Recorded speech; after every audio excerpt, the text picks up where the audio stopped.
Hello, hello, hello, everyone. How are you doing today?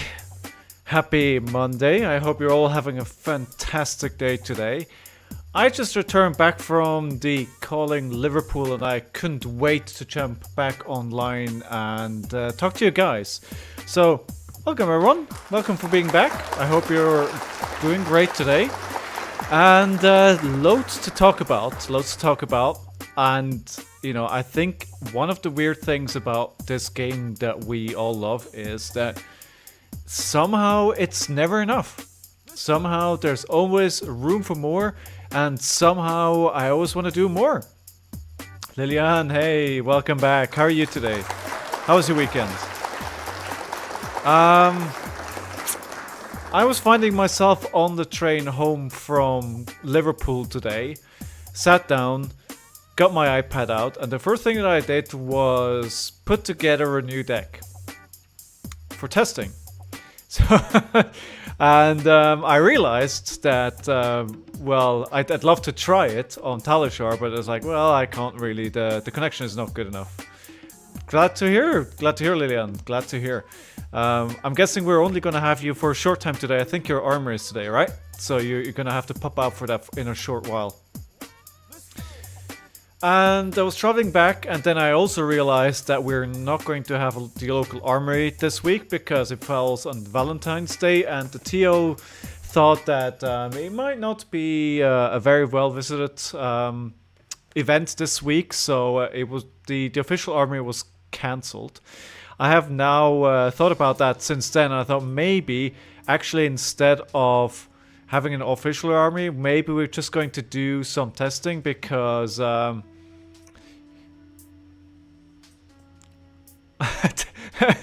the hero is pretty important, Lilian, but at the same time, it's a token, right? So you could just use anything basically. So, I mean, if you're gonna forget a card, that's probably not the worst card to forget. Kasai, nice. Is this going to be the first time you're going to play Kasai? And so instead of doing a armory this week, I'm just checking if people are up for some CC testing. We have our first Road to Nationals coming up this Saturday, the local one that I'm going to. And oh boy, do I need reps. Oh boy, do I need reps. Yeah. I've played 50 games in Talishar. Okay, I mean, you got some reps in, but it's the first time going to be in Flesh and Blood. I'm sure it'll be fun. Hello, hello, Cobalt. Welcome back. How are you today, my friend?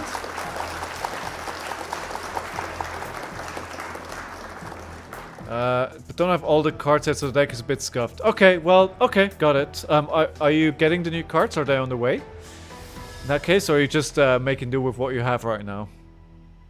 How was your weekend, Cobalt? Do you have a good weekend? Yeah, so today we are going to do Classic Constructed. My next tournament that is rather important is coming up on this coming weekend, which is Saturday, Road to Nationals. And last year, it only took me one Road to Nationals to qualify for Nationals. It was a bit of a different situation though. It was like week 3. And I think a lot of people were already pretty securely qualified, either through winning a Road to Nationals in one of the first 2 weekends, or by XP, which is not a possibility anymore this year. And this year, the 2 that I'm playing are in the first 2 weekends. So I'm expecting a stacked field. I'm expecting a lot of people, and everybody is going to be keen to win this. So there's not going to be any freebies. There's not going to be any joking around. It's going to be heads down and play your best. So it's going to be a very different situation. Oh, you've got them ordered, but that didn't get here in time. Oh, that sucks when that happens. I was pretty similar for me. I had the cast bones ordered, but only one arrived by time before I went to the calling. And I was thinking about, should I play KO? If I play the Battle Hardened, which spoiler alert, I did play this weekend. And also spoiler alert, considering how my day went in the Battle Hardened with Levia, I should have played KO. Should have played KO. Oh my god, yeah. There's no mail on Mondays in the Netherlands? Really? Oh wow. So do they deliver mail on Saturday and Sunday? but not Mondays? Or how does that work? That's weird. Yes, so I'll talk in a bit more detail about how my weekend went, but you know, to the eagle-eyed of you out there, you probably already spotted it on my screen. I updated the overlay, and it pretty much went as well as you can see from there. Oh, they don't pick it up on Sunday, so they don't deliver on Mondays. Okay, that makes sense. So you get mail on Saturday, but then Sunday, Monday, you don't get any mail. Or Sunday, yeah. Okay. Okay. Alright, yeah, maybe, hopefully you'll have it for next week then. Are you planning to play Kasai in Road to Nationals? Are you playing any Road to Nationals? That's a big question. And Cobalt, are you playing any Road to Nationals? What are the plans? It's a bit of a holdup for when the post office was closed on Sundays. Oh, right, right. Okay. Do they have any plans on changing that, or is that just, you know, it is what it is? So today, so one of the OG RHINAR players in the UK shared a deck with me, a RHINAR deck that they were playing at the Battle Hardened, I believe, and I want to give this a bit of a whirl today. And it's this new deck that I put together today. I called it Road to Nationals Material. So share that screen with me, with you guys. Also, just need to say, I got home at midday. I basically made lunch, took the dog out, did some stuff for the stream, and immediately sat down for streaming. So I'm a bit tired, but I'm sure I'll get through it. Oh, the post office is already overworked with all the packages people send these days. Yeah.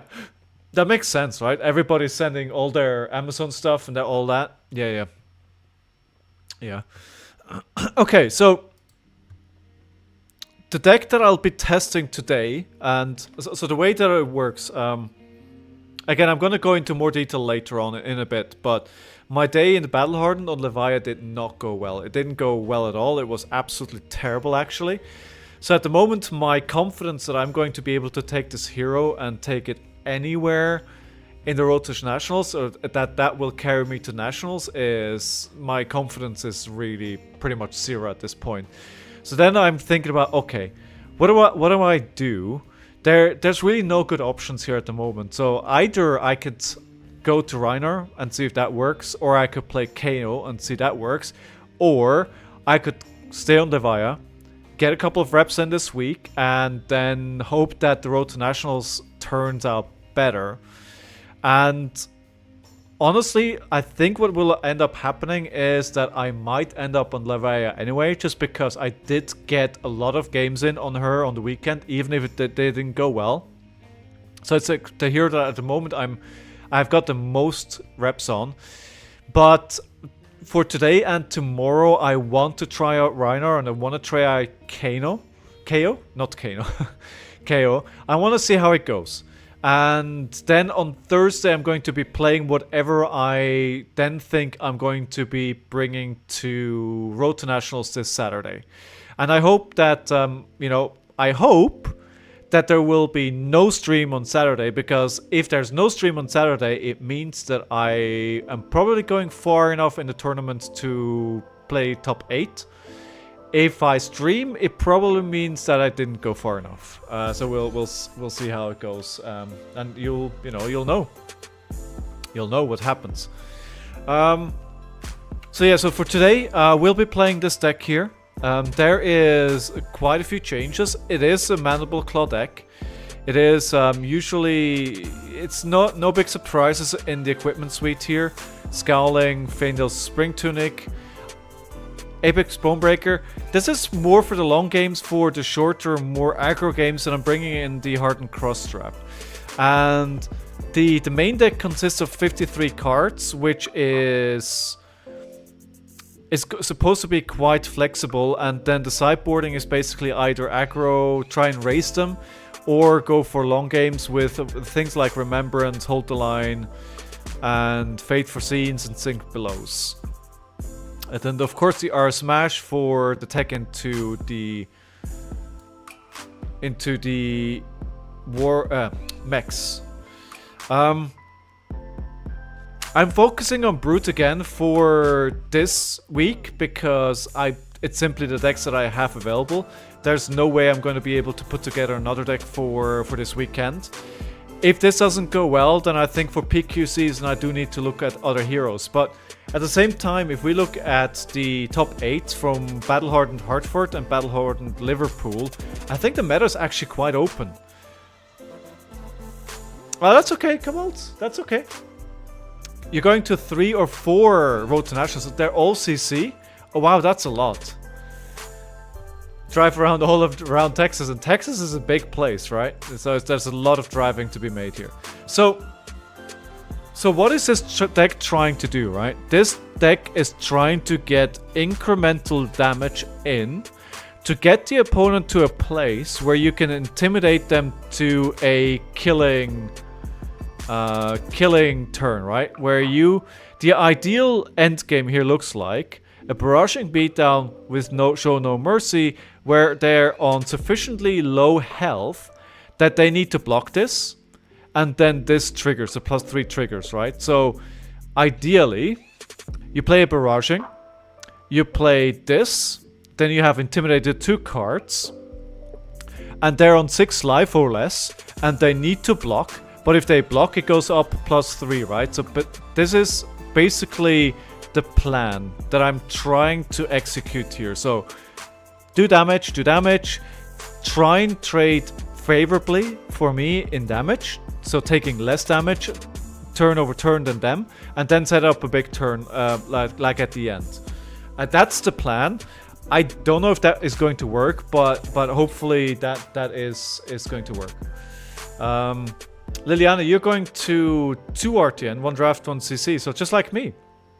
So because the next RtN I'm going to, which is going to be in 2 weeks time, is going to be draft.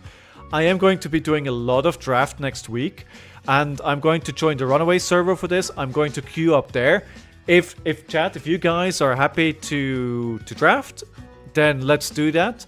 But I'm just going to join queue after queue after queue and just kind of play those games because the way that my weekend went, I wasn't able to draft at all there. All right, so let me queue up for a game here. It's been so long since I played Flesh and Blood. It's been years. All right, good. 5360. So I'm gonna have to create a sideboard plan as well, and yeah. So we didn't see any. So this is the field that we had for the Battle Hardened this weekend in Liverpool. We had 19 KO, 16 Bravo, 14 Kasai, 13 Dash, then 12 Azalea, 11 Kano, 10 Levia, and then it kind of goes down from there, right? But I think if you look at this, I think it's easy to say that the meta is wide open. And I think one thing that does stand out here for me is that none of these KO made it into top 8. Where do I have to? I heard the ding. I need to go to the game. This is not. I'll find it afterwards. So do we wanna? We wanna go first here. So I think. What are they going to do? Are they going to go aggro or are they going to go slow? That's the big question. Let's send a message.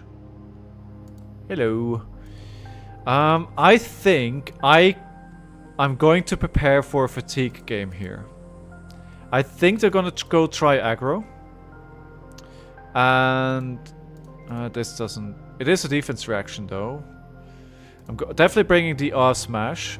The question is that gonna be enough? Okay, so this.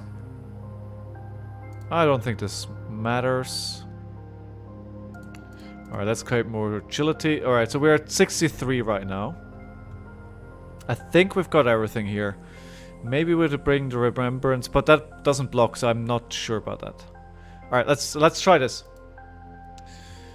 Alright. We are back in the game. Round 1. Fight. So yeah, interestingly enough, while we wait for them to load in, let's see if there's an issue there. Well, the issue is the GIF is still there. That's an issue.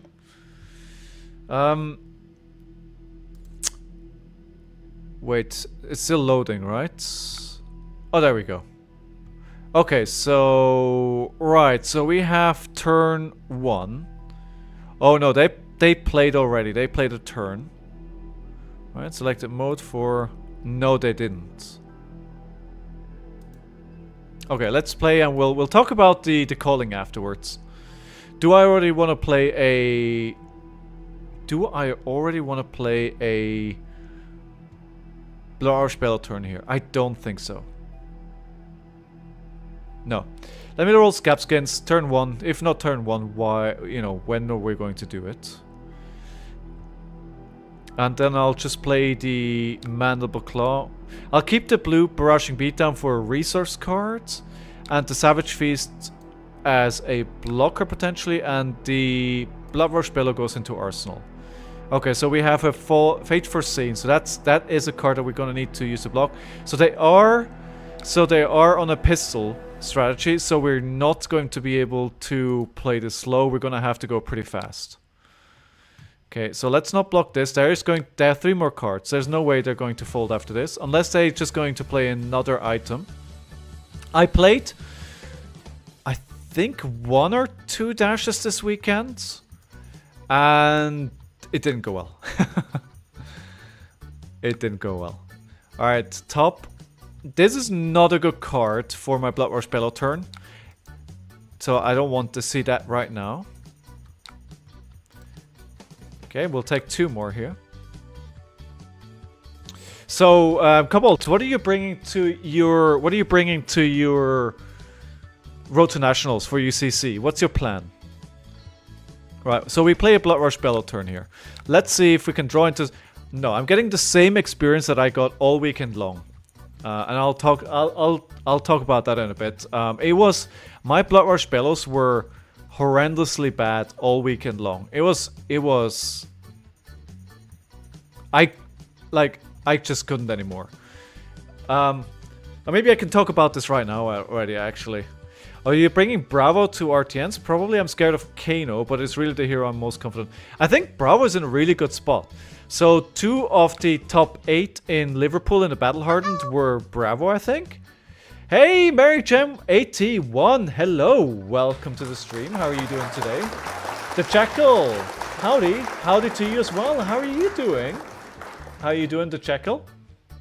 I hope you're doing well. I'm doing very well, thank you.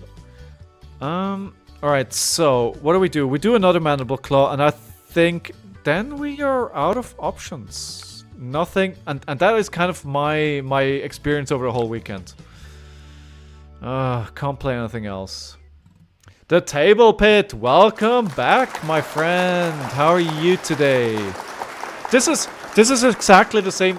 The problem that I had all weekend long playing Blood Rush Bellows, I drew into 2 reds every single freaking time. Ew, thanks forever. It was absolutely terrible. Like I'm sure I had a couple. Hyperbole, right? I'm exaggerating, but honestly, when I was on Levaya on the weekends, I had terrible draws all the time. Don't play right? Oh yeah. Oh right, yeah. Of course. Yeah. Duh. Okay, so we're going for 5 go again here. So if we play the Agile Wind Up, actually let's play the Sink Below. Do we sink anything here? No. We can, if we play the Sink Below on our turn, we can then play the Savage Feast. Where are you from, Mary Gem? Where are you from? How was your weekend, Table Pit? Okay. So I need to choose 3 cards, and they can choose which one to block with. I'm going to hazard a guess they're going to take Agile Wind Up. That's what they're going to take. Nothing but editing took off today to edit as well. Oh, nice. You're from Texas. Ah, nice. 2 people from Texas here today then. Alright, okay. Smashback Elhorn actually. That is interesting. So I'm in Twitter. Thank you, thank you.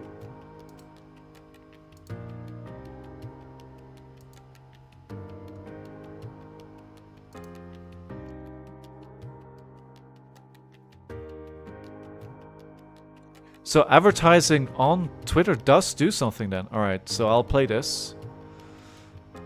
So I got distracted there. I saw the table pit. I saw you asked desperately for people to join you in a game of UPF. Did you find anybody? Oh no, I made a... Oh no. I made a mistake. I made a mistake. I should have played the next turn, not this turn. Actually, it's fine. It's fine. I can play the runner. Yeah, it doesn't do anything. It gives me another agility token at least, yes. I live in the UK. I live in the UK. Begging, yeah. I see you, yes. Wait, you have 6 UPF games lined up this week? That's amazing. Alright, this is a pretty sad turn. Can we do a... No, no. Oh, 6 people! Alright, that's different. That's different. I would have maybe just pitched the yellow for a 6. Yeah.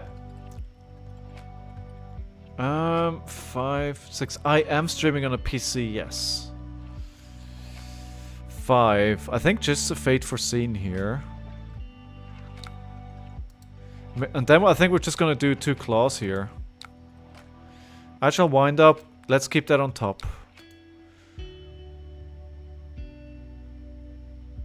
And a 2. They can go again after this, so they're probably gonna PPU me for... Yeah, I'm not gonna block this. They're going to use the induction chamber and do it again. And another 2. Good. That's exactly what I was expecting. So we have go again. Not a great hand. I can't really make use of this. I don't want to discard a random. I'd rather have this in arsenal at the end of the turn and, you know, just attack for 6 instead.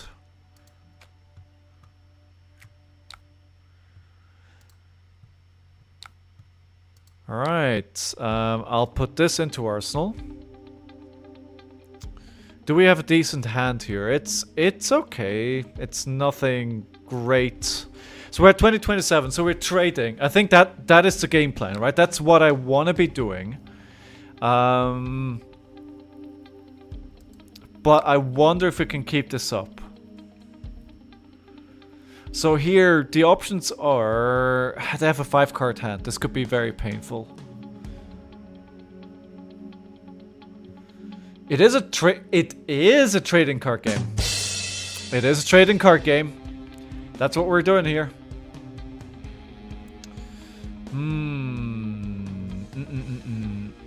So the cards that I want to keep, I think to Command and Conquer. If I want to play something this turn, it's to Command and Conquer.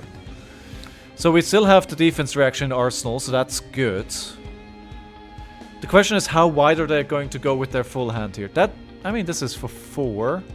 It might be a good target for... I love to see this banished. What is there in their banished zone? We have 2 high octane. That's very good. That's very, very good. I don't want to see...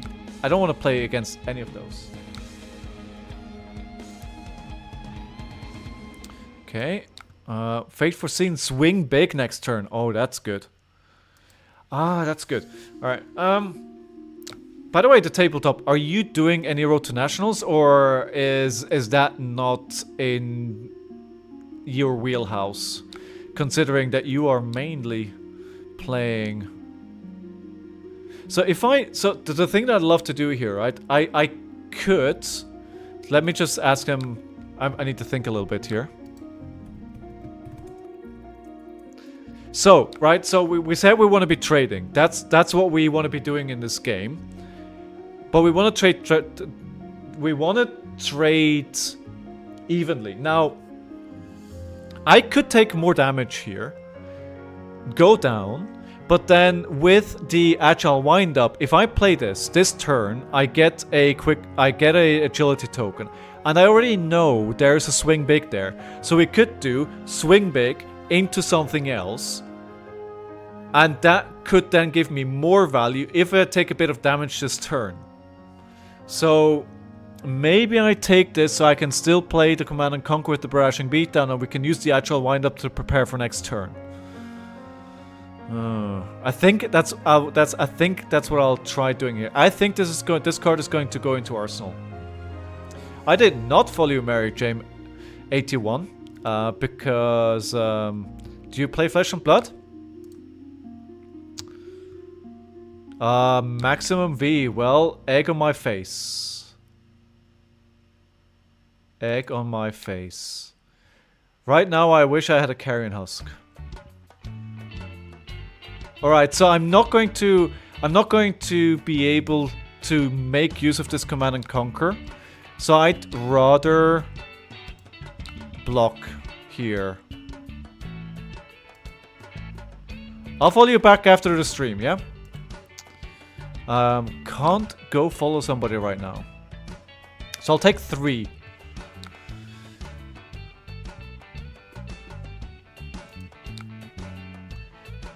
Swing big, sweet chariot. Alright, oh, sorry, I forgot to take this down.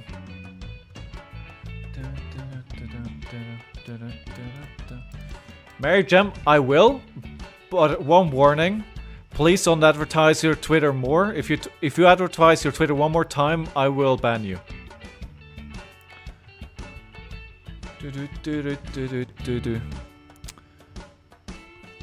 Alright, so do we do the we have the claw for 4 here. I think I do wanna try and build up for a big turn here next turn. Yeah, that was a good turn from them. That was a good turn from them. They're not blocking again. So they're on a very weird hybrid kind of game plan here then.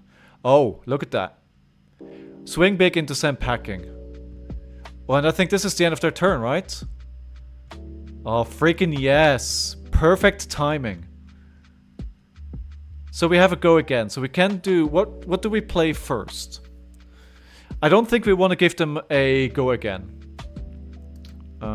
So let's play this first. We have the resource for it as well. So this is a 6. T-Bone banished. So we're going to come in for 14 damage here. I think we're going to take the life lead here, I'm thinking. Okay, so they're blocking so they can get their card back. And they can still block out Swing Big. However, if they block out Swing Big here, they will basically... Yeah, they can still block it out, can't they? Yeah. 8. Did you guys, did anyone follow the coverage from the calling this weekend? Okay, so they're taking... I mean, it makes sense, they have a pounder, so... It looked like a... So I think we can block more here as well, right? They're going pistol again, I'm so confused. What a wild top 8. It was a wild top 8. And, you know, very different from Hartford, right? It's like, what's the meta? I don't know. What is even good right now? I don't know. Where do I want to take this turn?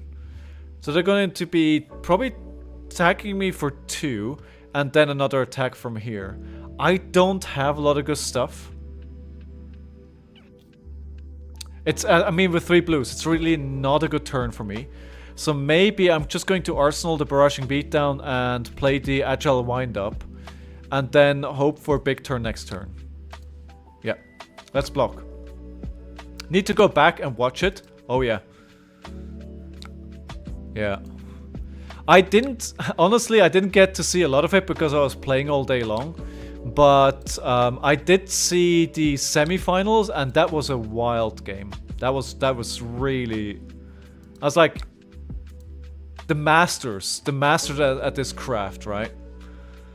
Okay, so gonna play this. Oh no. I'm doing it wrong again. Doing it wrong again. Is this flesh and blood? This is flesh and blood. Waffle, welcome to the stream. I hope you're having an awesome day. Where are you from, Waffle? This is indeed flesh and blood. So we'll play the... Oh my god, they might have a big turn here. But let's see. Ability. And then we just pass and put this into Arsenal and... Ooh. Do I need an agility here? I think we need to... I need this turn. So let's throw the flesh bag at them. And hopefully that will make their turn smaller. Do they have an official client? No, it is not official, Waffle. This is an unofficial client. It is called, you can find it at talishar.net. It's accepted by LSS, I would say. They're not exactly super happy about it, but you can use it. And if you don't know, there's a website called February.net where you can create a deck and you can upload this here to Talishar and play it. Where are you from, Waffle? My day is going well. I just returned from the calling that we had in Liverpool this past weekend. Okay, pistol for 2 and then another pistol for 2, so that's another 4 damage. I know I'm trading damage here, but I think I also have a really good turn in my hand. So I think in this case it makes sense. Did I play in the calling? Yes, I did play. Or I tried. I was there. I had cards in my hand and cards were played. I did not make day 2. Actually, let me just quickly, they're gonna do 2 more damage here. I know I'm wasting value on the apex, but let me not take more damage here. I'm just gonna block the 2. Yeah, so it was tons of fun. It was like I had a great time at the calling, but I did not do particularly well. Yes, perfect card for this card. We have go again. Let's think this through. Alright, so at least we didn't draw 2 reds again. Ooh, this is gonna be really spicy here. So we can do a swing big for 10 go again into 2 claws. And the agile windup, I'm afraid, is too expensive. But if we get some blocks out now, if we can get them to block, then we can play the claws pushed with a barraging beatdown and they're not going to be able to stop it. So I did not make day 2 on the calling. I'm going to talk about the calling in after this game in a bit more detail. Okay, they blocked with throttle. If I play the barraging beatdown here, actually let's play the first mandible claw. Let's go for the mandible claw, and then we can play another agile windup for next turn, right? Alright, 5 go again. I also recorded a vlog. That I hope to have everything edited by Wednesday. I tried to get it out before today, before I went live, but yeah, no dice. Why wind up? It's for 3. Oh, yeah. Wait, it's 7. Yes. Yes, that's better. But if I play the wind up, then I can't wind up for next turn. Ah, well, we'll play it. We'll play it. It's a lot of damage. They're probably dead here. They're probably dead here. What happened? What happened? They were on so much life. Well, I guess that's what happened when you have an agility token.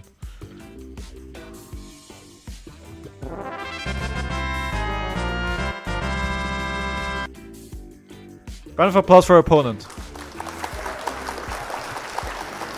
Okay, that was a successful first game back.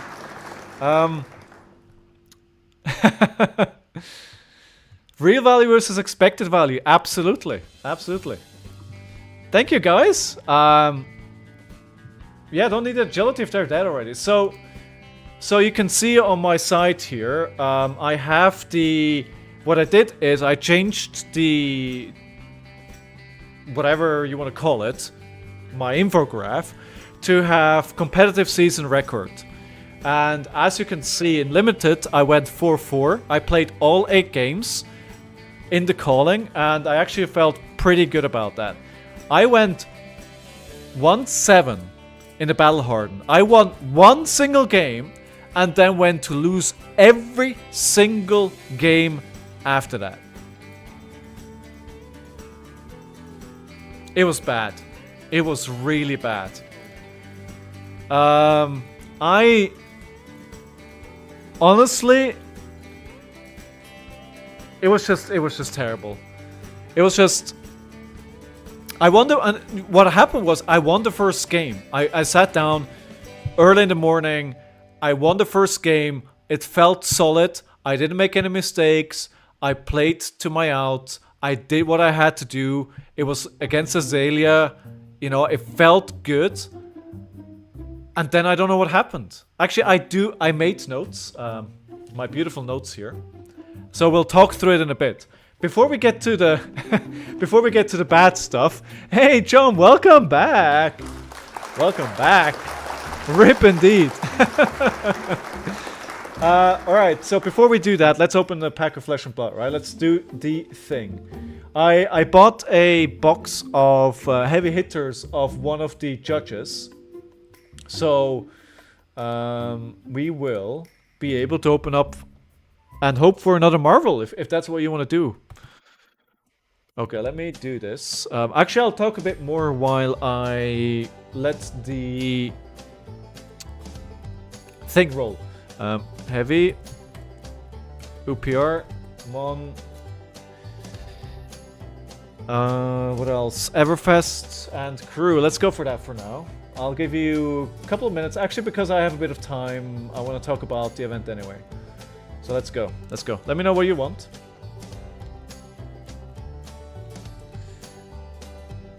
You're most welcome, Waffle, by the way.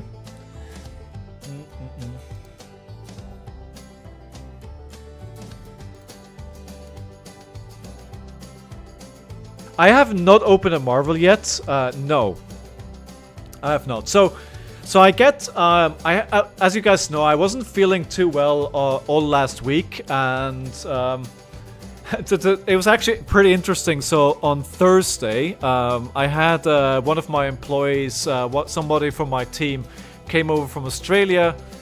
We went out for team lunch, and then after the team lunch, I basically left for the event. Where's all the vote? Slackers. Listen to the table pit. Thank you for being my man shouting out here. And I got to the train station in London, and all the trains were cancelled. Everything was cancelled. Nothing was going, and there was no information why. I was just standing there, I was like, okay.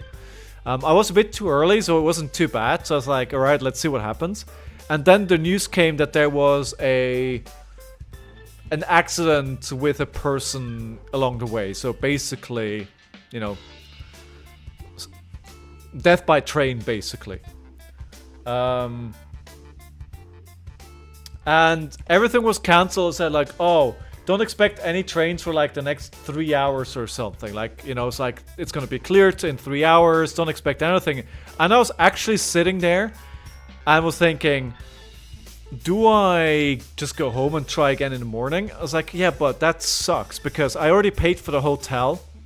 If I do that, and if the train is still on, because they didn't cancel the trains, because they were hoping that they can still go, because if they cancel the trains, I have to refund you, right? So they didn't want to refund people, so they didn't cancel it. They just kept delaying it. What are we opening? Heavy. All right, let's go on the card cam. So I was like, do I go home or do I just sit around? What CC deck you run? What, at the event in Liverpool, or yeah, at the event in Liverpool? Alright, you can see this, right? Alright. Hold'em. Wild Ride Yellow. Concuss Red. Engage Swift Blade, Bonebreaker Bellow, Lead with Speed, Wage Vigor, Wage Agility. Maybe let's put this down here. Performance bonus, Overcome Adversity.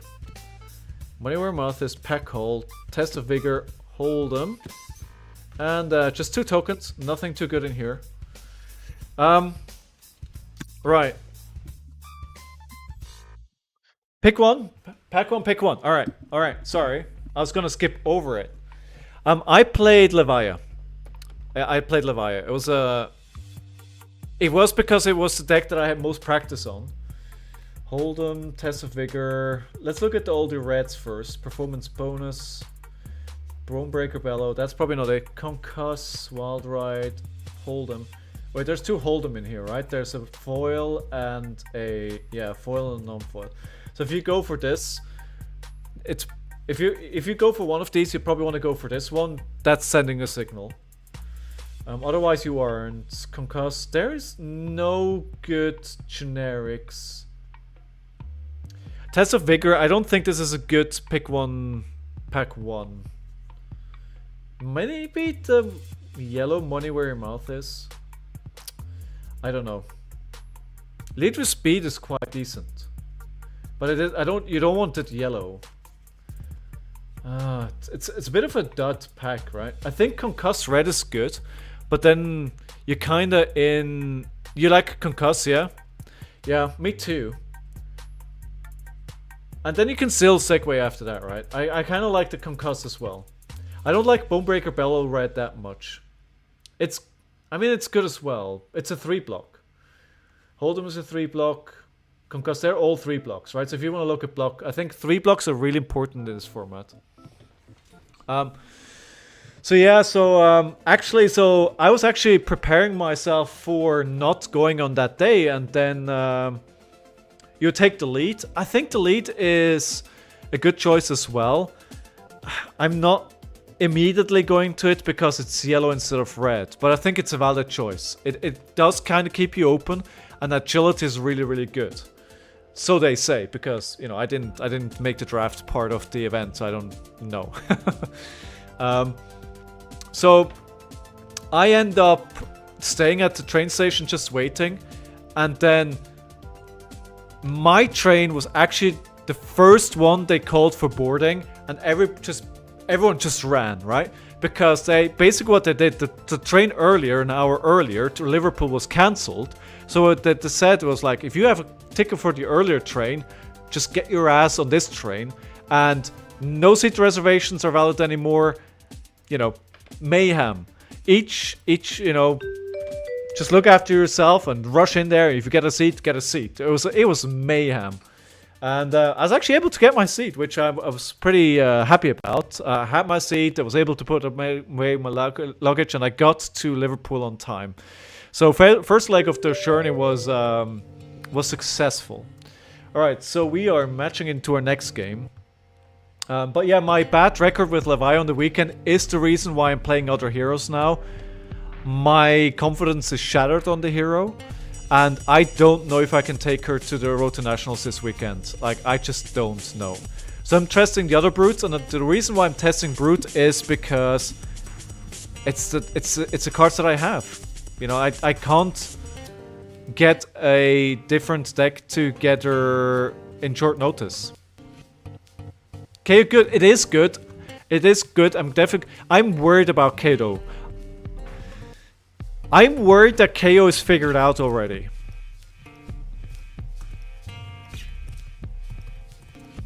Maybe I'm overreacting, but the reason why I'm saying that, right? If you look at 19 KOs at the Battle Harden in Liverpool. 19. Do you know how many made it into top 8? 0. 0 in the top 8. So 19, the most played hero, and none of them made it. Honestly, that is worrying. Alright, we'll need the defense reactions here. We need to block these big attacks.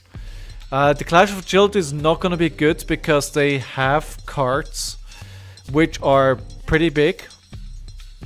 Maybe an E-Strike here. Maybe the 2 E-Strikes. They're not going to be drawing cards, right? No. Let's play it like this. 61 cards. Kingston! Welcome back. I saw Kingston on the weekend. It was very good meeting you in person, Kingston. That was really good. It's really good seeing you there. That can change if depending on... I think I would take the lead. Actually, the shield is broken. Any card that makes a shield is good. That is very true. We're also prepared for K. If the deck gets less popular, it will get bits better. That is true. But I think a lot of people that are jumping on the bandwagon for... Oh shit. I thought I clicked it. Maybe they're nice enough to let me take it back.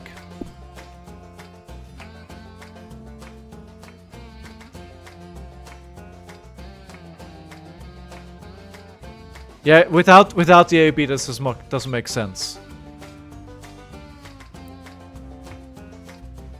Yeah. Oh, that's okay, Kingston. It's all good. It's all good. Alright.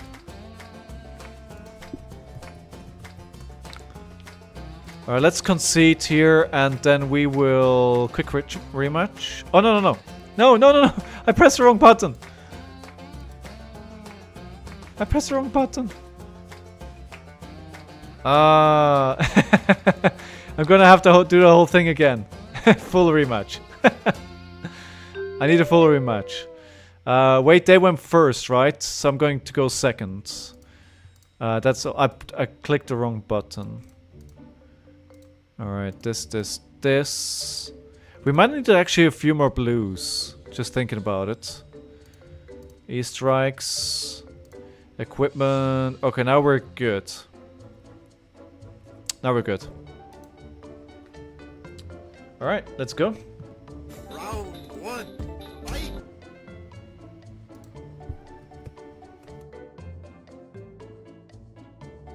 Thank you, appreciate that. Appreciate that a ton. Wins today 1 and 2. Yeah.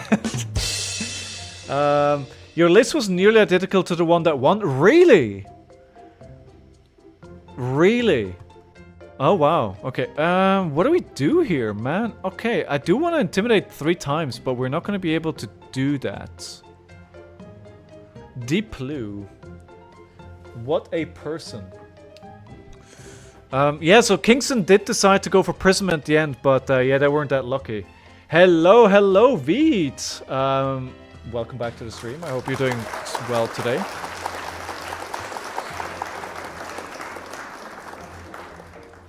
Yeah, I get what you're saying, Lillian, but I really think the people who are jumping on, as I said, the people that are jumping on the bandwagon for the brutes, they're all going into KO. I think KO is all the hype. And I'm not claiming that it's figured out, but I'm worried that's what's gonna happen. So today I'm testing RHINAR, tomorrow I'm testing KO, and whatever feels better over the course of these 2 days will then be in contention to not play Levi on the weekend. So I got there on Friday, you know, got everything set up, all good. And then on Friday, I only played the Ravenous Rebel side event CC. That was actually... I get to the venue, and... alright, this is unpreventable, so it makes no sense. What do we want to do on our turn? Maybe... There's nothing really good that we can do here. There's not much good stuff we can do. Maybe just play the Smashback Galehorn. I'm gonna take this one. This has 5 go again. They still have cards in there. So you have Fate Foreseen there.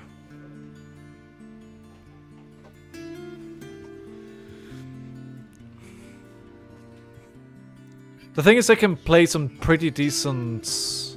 So they can't play this because they don't have the necessary rune chance. They need 2, right? Yeah.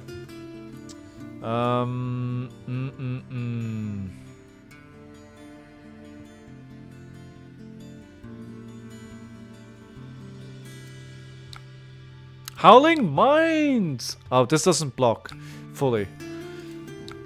How are you? Welcome back to the stream. Thank you very much, sir. Thank you for checking it out. I appreciate you being here. Even if you're just popping in.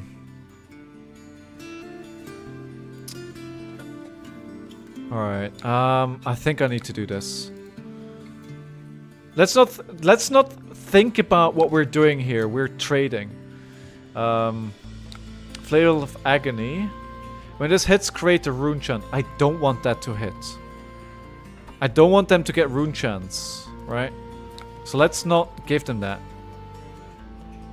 Sorry, I gotta check something real quick here.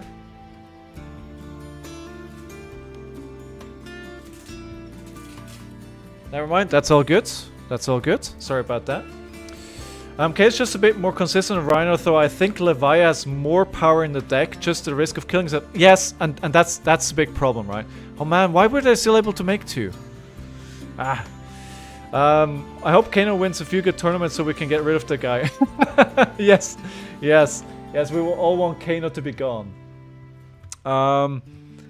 What else? What decks can even go toe-to-toe with KO? I feel like this math and this...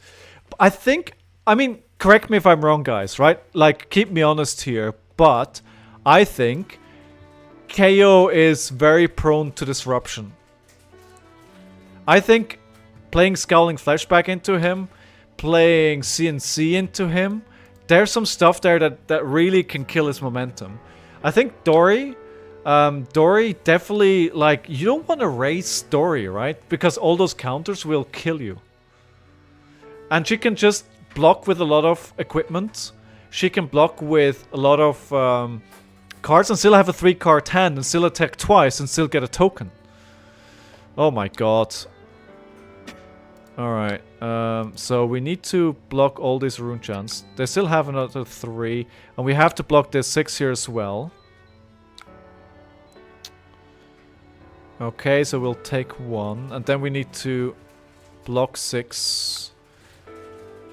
And they have go again. Not sure if this was the right session to overblock for 7 here. Azuri?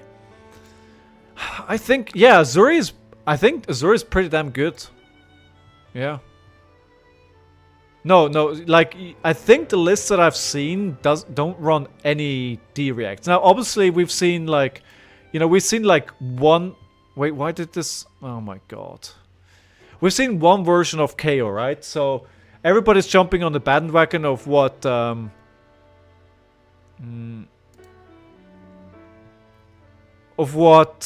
Yuki did. But obviously there's a lot of different other things that we can do. Do I risk a Scapskins? Fucking yeah, let's go.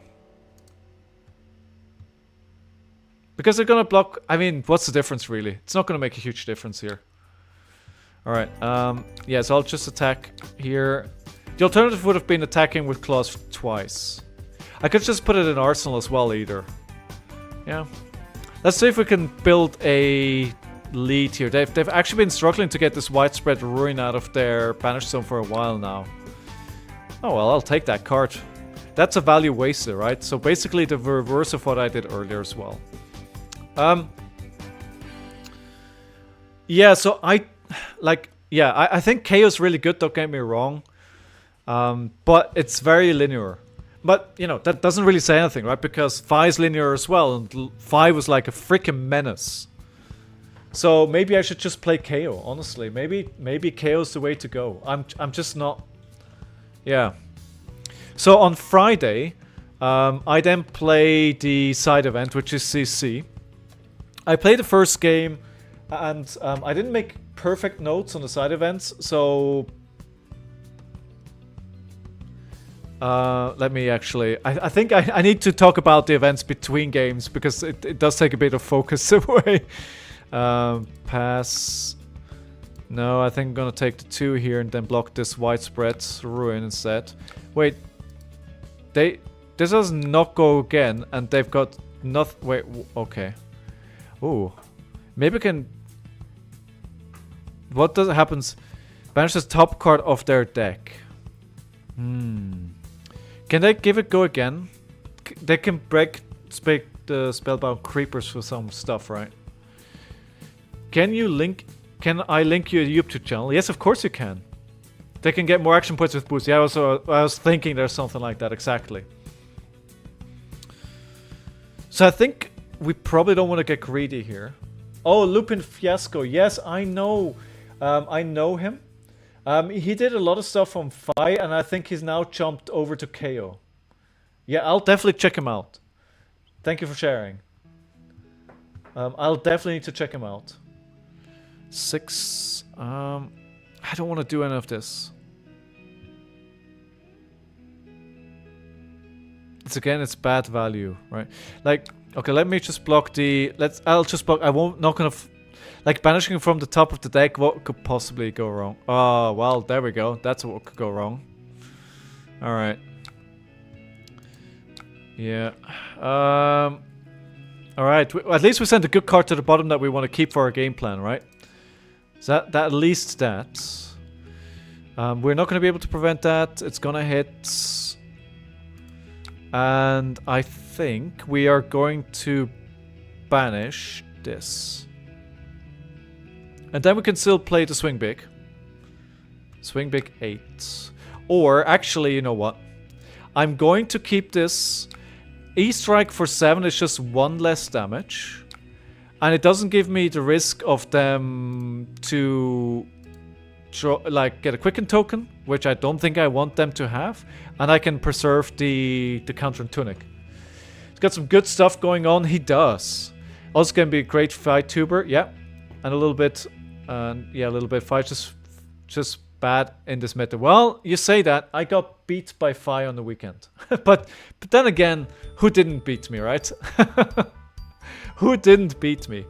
So on Friday, the first game I placed into Pistol Dash. And it was a Levia with CC event. And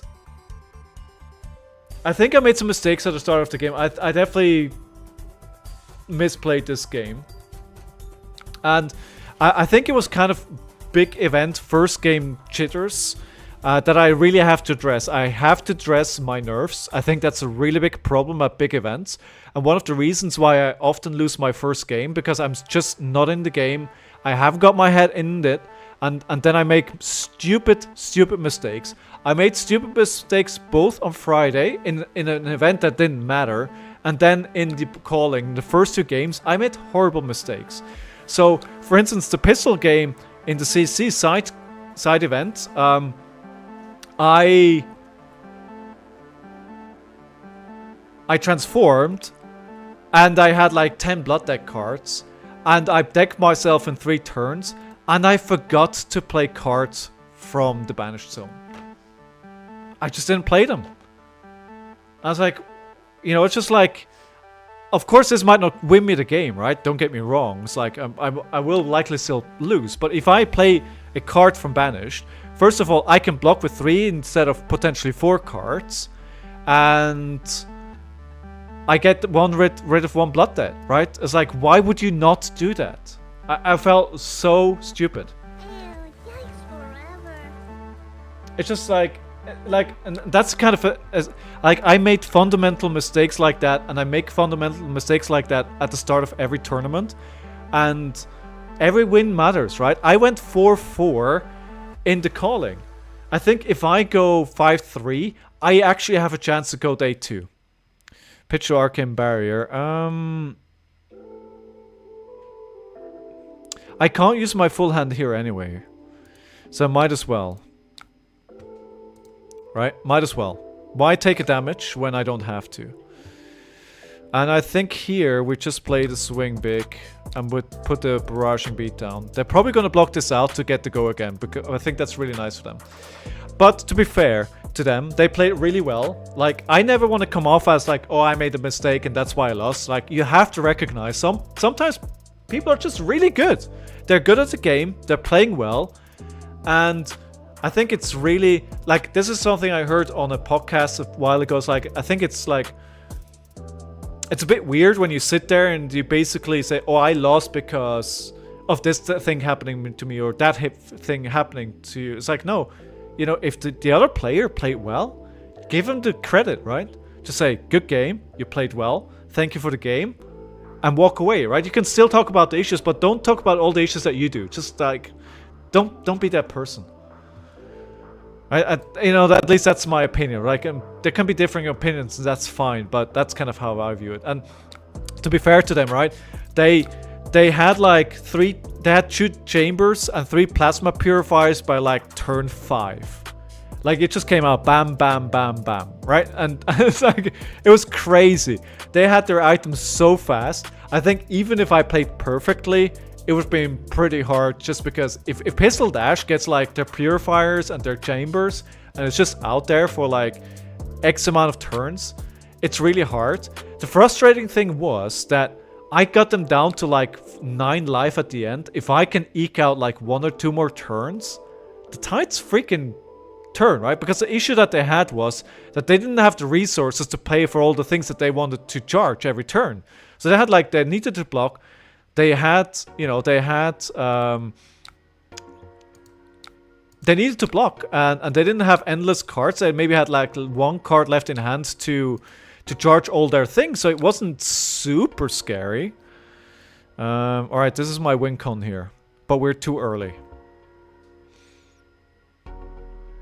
Banish from hands. I don't like that. I don't like that. So this is for 6. Alright, we're gonna block out here, and we're going to... We need to as well because of the Morvian Skies. It's only a blue, but still, yeah. If Pistol Dash has items so hard to up... It is, right? I think... Smash... Yeah, I do. And... I think I had the smashing performance in turn 1 and pitched it away, right? Because it wasn't relevant at that turn. I think that what frustrated me about that game was that it was winnable. You know, it's yeah, it just, you know, it was a game that happened. That was game 1 on Friday, and then I stopped taking notes for the rest of the games. Oh no, the second game was into Dorinthia, and it was actually funny. Wait, so this is a... No, I don't want to block this. I still have 2 more of this. If this hits, they print a... But they don't have any cards there. That's, okay, so I'll take it. I'll take it. So I can play a claw my turn. It's not great. Yeah. If you smash 1 go again item from the dash deck... Yes, absolutely. And I think that was the plan. I wanted to do that. It just didn't work out. Actually, I think I actually destroyed one. Now that you're remembering remind me. I did destroy one, but it was too late. The next game I played into Dorinthia. And... Oh, of course it was gonna get banished. Alright, okay. I forgot about that. Yeah, I was too into my story. That wasn't good. So I should have blocked that. At least I take 1 less damage. So I played into the Dorinthia, and it's going pretty freaking well in that game. I had Art of War turn, Blood Rush Bellow turns, Agile windups. I started the game with an Agile windup. They went turn 1. You know, they went first. I just played an Agile windup, straight into an Art of War turn, into a Blood Rush Bellow turn, and that was probably the best game of my whole weekend. When I ended that game, I was on 39 life.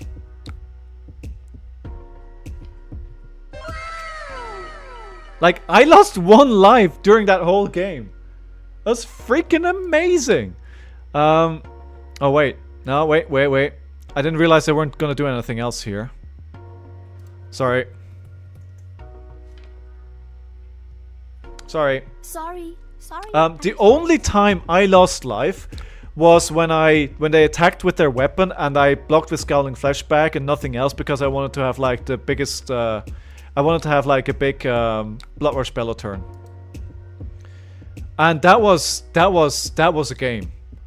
And I don't know what they did, right? I think I just had really good hands, like for 15 or more damage for like a couple of turns at the start. Wait, oh, now they're changing what they're doing. Okay, alright. I mean, fair enough. I changed what I was doing. So I'm going to take this. Pass. I need to be careful. I took quite a bit of damage here. Alright. Okay, so I think they were hoping with changing what they're doing that they could get a block from me here. Considering I just passed. Alright, let's do a claw. For 3, go again. And I think at one point they were just committed to blocking. I was on like 15 blood debt, and I think they were hoping that I would just kill myself eventually. But the deck, that was a game where the deck really showed what it could do. Like it felt so smooth. I didn't take blood debt one single time. It just worked. It was great. I felt so good after that game. And yeah, that was probably the best game that I had all weekend long. I think when I had like 15 blood debt, they just committed to keep blocking and hoping that I kill myself. But I was able to turn it off, turn after turn after turn, and you know, it's like, well, if you keep blocking, I'm going to leak damage, and there was, you know, not much they could do. Alright, this is interesting here. They're not blocking. I don't think I want to play the swing big here. I think I'm going to play the barraging beatdown and get a block from them for this 7 here. Get 2 cards. I mean, yeah, they're allowed to see if you want to play a card. If you do, they get a chance to play. Yeah, of course. Of course. Yeah, of course. Of course. So yeah, that was... and then I don't remember the next 2 games. I think I played into another dash, which was aggro dash. And because I wasn't expecting aggro dash, they destroyed me. And I don't remember what the other game was. But, you know, it was the promo event. Walked away with a 2-2. I was pretty happy for that for Friday. Met some, you know, some friendly faces. Had a good time. Went back to the hotel. And then just went to relax. Prepare for the next day. And what happened after that in a little bit, just need to figure out what I do next here. I think we've got a pretty good handle at the game at the moment. They're not blocking this. And now they're blocking for 6. Okay, so that was a defense reaction. Okay, they're building quite a lot of rune chants here. And we'll put this into Arsenal. We're drawing blues like crazy though. But the flashback is gone, right? So it's gonna be in oh, hello, another rune blood incantation. Okay, so rune chant token, so they're gonna create the rune chant. So it's gonna be for 4 damage. I think the value here is in blocking the 6 instead of blocking the 4. So we'll take these, and then we block out the 6 instead. Yeah. Oh no. I keep forgetting about Pummel.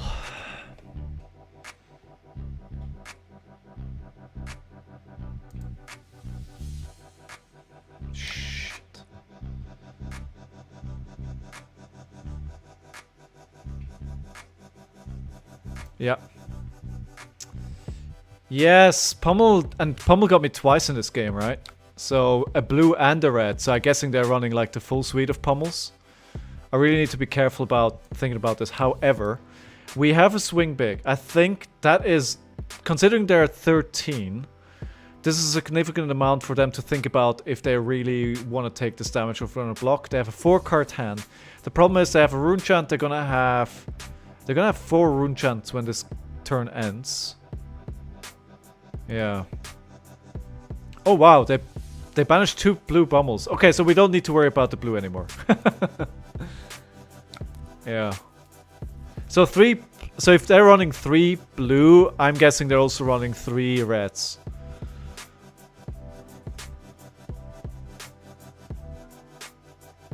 I think there's another Pummel here. I think they're gonna do the same thing again. Not blocking, just taking that. They need the resource card in hand to be able to play the Pummel. Yeah, I think there's another Pummel here. Might be a bit greedy. Might be a bit greedy, as you say. But I can't play the same packing, it's too expensive.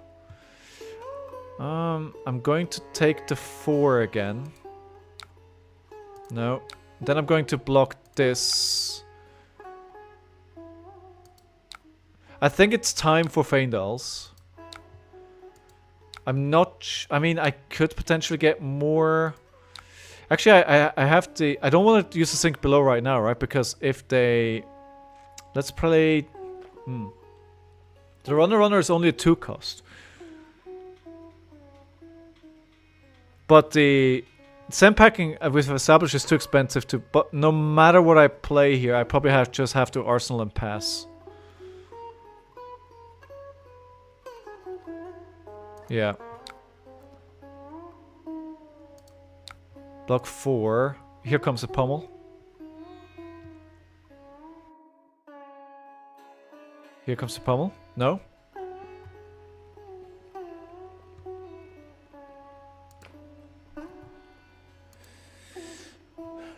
Yes. John, what were you up to this weekend? Did you play any Flesh and Blood? Did you guys play any Flesh and Blood this weekend? Anybody have any stories they want to tell chat about? Drafting or otherwise, dude, you're always drafting. Like when I check out your stream, which I do from time to time, you're always drafting. You're not a art block and art stream anymore. You just draft all the time. That's what you do. Draft globulin. Oh yeah, absolutely. All right, so they do not. It has go again. Okay.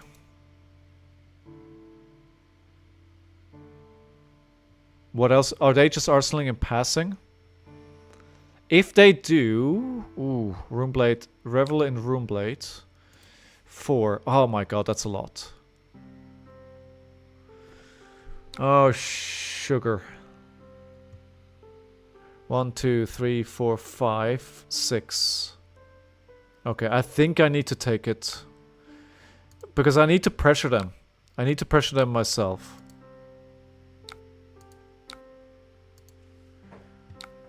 So I need to... I'm going to swing Agile Wind Up at them.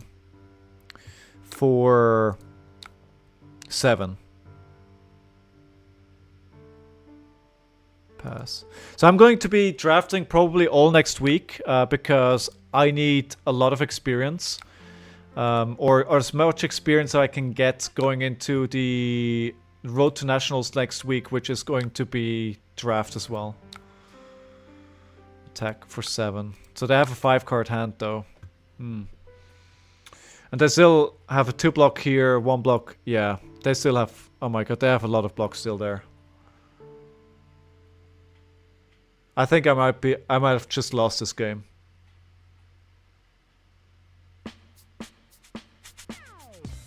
I could get lucky and they go down to 2 and I draw into Reckless. But having enough blues and 3 blocks to both block the split damage might be really difficult.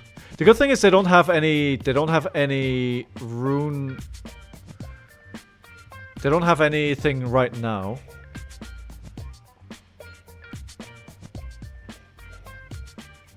So they're still going down to 1 right now. Okay. RHINAR, Troll Fjord. Yeah, I gotta do something different, my friend. Gotta try something different.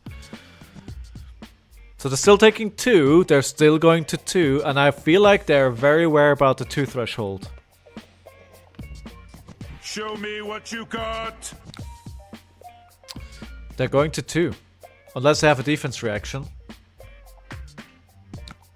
No? Alright, show me a Reckless. Ooh, too bad. Of course they have all the rune gems that they need because... But this does not go again. Alright, so it's 3. Block that out. Block the attack for 6. Okay, I need to block these. They're still on 2. If I block with the Sand Packing and the Runner... Oh, it has go again. I might just be dead here anyway. I think I might just be dead here. Well, yeah. Yeah, I mean... 3 rune chants. I can only block 2. Wait, they went down to 1. I mean, if you're 1 or 2, it doesn't really matter. But they can only do it 1 more time. So actually, we're going to block both these rune chants. And then this one I need to take and go to 4. Actually, go to 3. It's really close. Ooh. Ooh. The problem is these, right? The problem is that they keep creating... I mean, it's some 5 rune chants now, right? This is the real problem. Yeah. I don't think I can deal with this. We can block 6. And we can...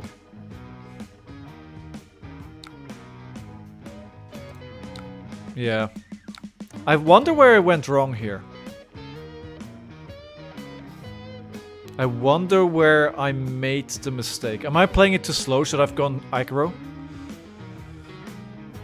How are you, Troll Fjords? The pummels. Yes, you're right. You're right. The pummels is where it went wrong. If I don't take those pummels, we're in a very, very different game. Yeah. If I keep those cards, if I don't take that damage, absolutely. Alright. Does this have go again?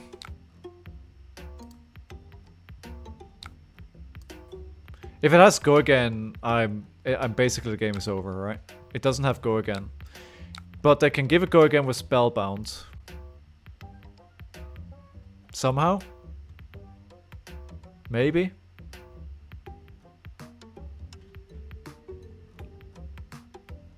Come on, give me...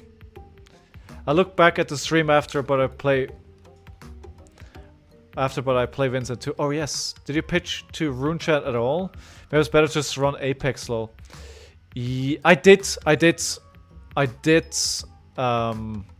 pitch a lot actually. I did. If you go fast and force, but that's probably where KO is better, right? In this matchup, I think in this matchup, KO probably feels better. But winning a Moth Pummel usually gets her ahead. Yeah. Yeah. Yeah, yeah. I think I didn't account for the pummels, right? That is the mistake that I made. And the mistake that I made was I saw pummel and then immediately turned my brain off and didn't think about pummels anymore. Oh, why? No blues.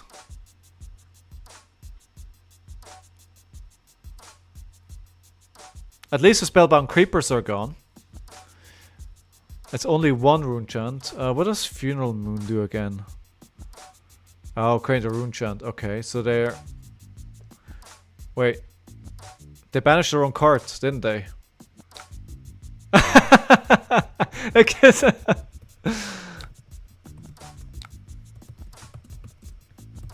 Well, applause to our component. I don't know what happened there. I don't know why they did that. Where they're just like, I made a mistake. Well, I'll take it.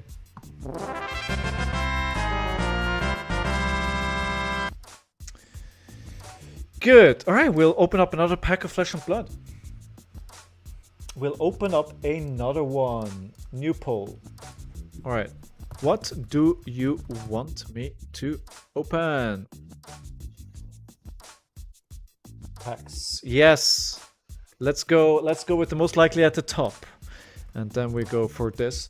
One of the nice things that I was able to do at the calling this weekend, I bought a pack of... I bought a pack of first edition Crucible of War. And that went into my collection to never be opened. But yeah, so what I'm doing, if you don't know, I'm collecting 1 pack of every single set that has ever been released. And now of the first editions, which are pretty hard to get, which are Welcome to Wraith, Arcane Rising, and Crucible of War, what they call VAC. These are the ones are the most expensive and most difficult to come by because of their print runs. And I got 2 of those now. I got a alpha pack and I got a first edition Crucible of War, and now I only need the last one, which is the Arc, which will not be easy to get. Now, I got the alpha pack at Worlds, and I could get it because I played side events where I got tickets for the prize wall all weekend long. I couldn't do this time in Liverpool because I only played the side event on Friday. Now, it was pretty good though. So I took the tickets, I went to the prize wall, I got 8 packs of heavy hitters. And by the way, we've got a tie at the moment between Crucible of War and Everfest.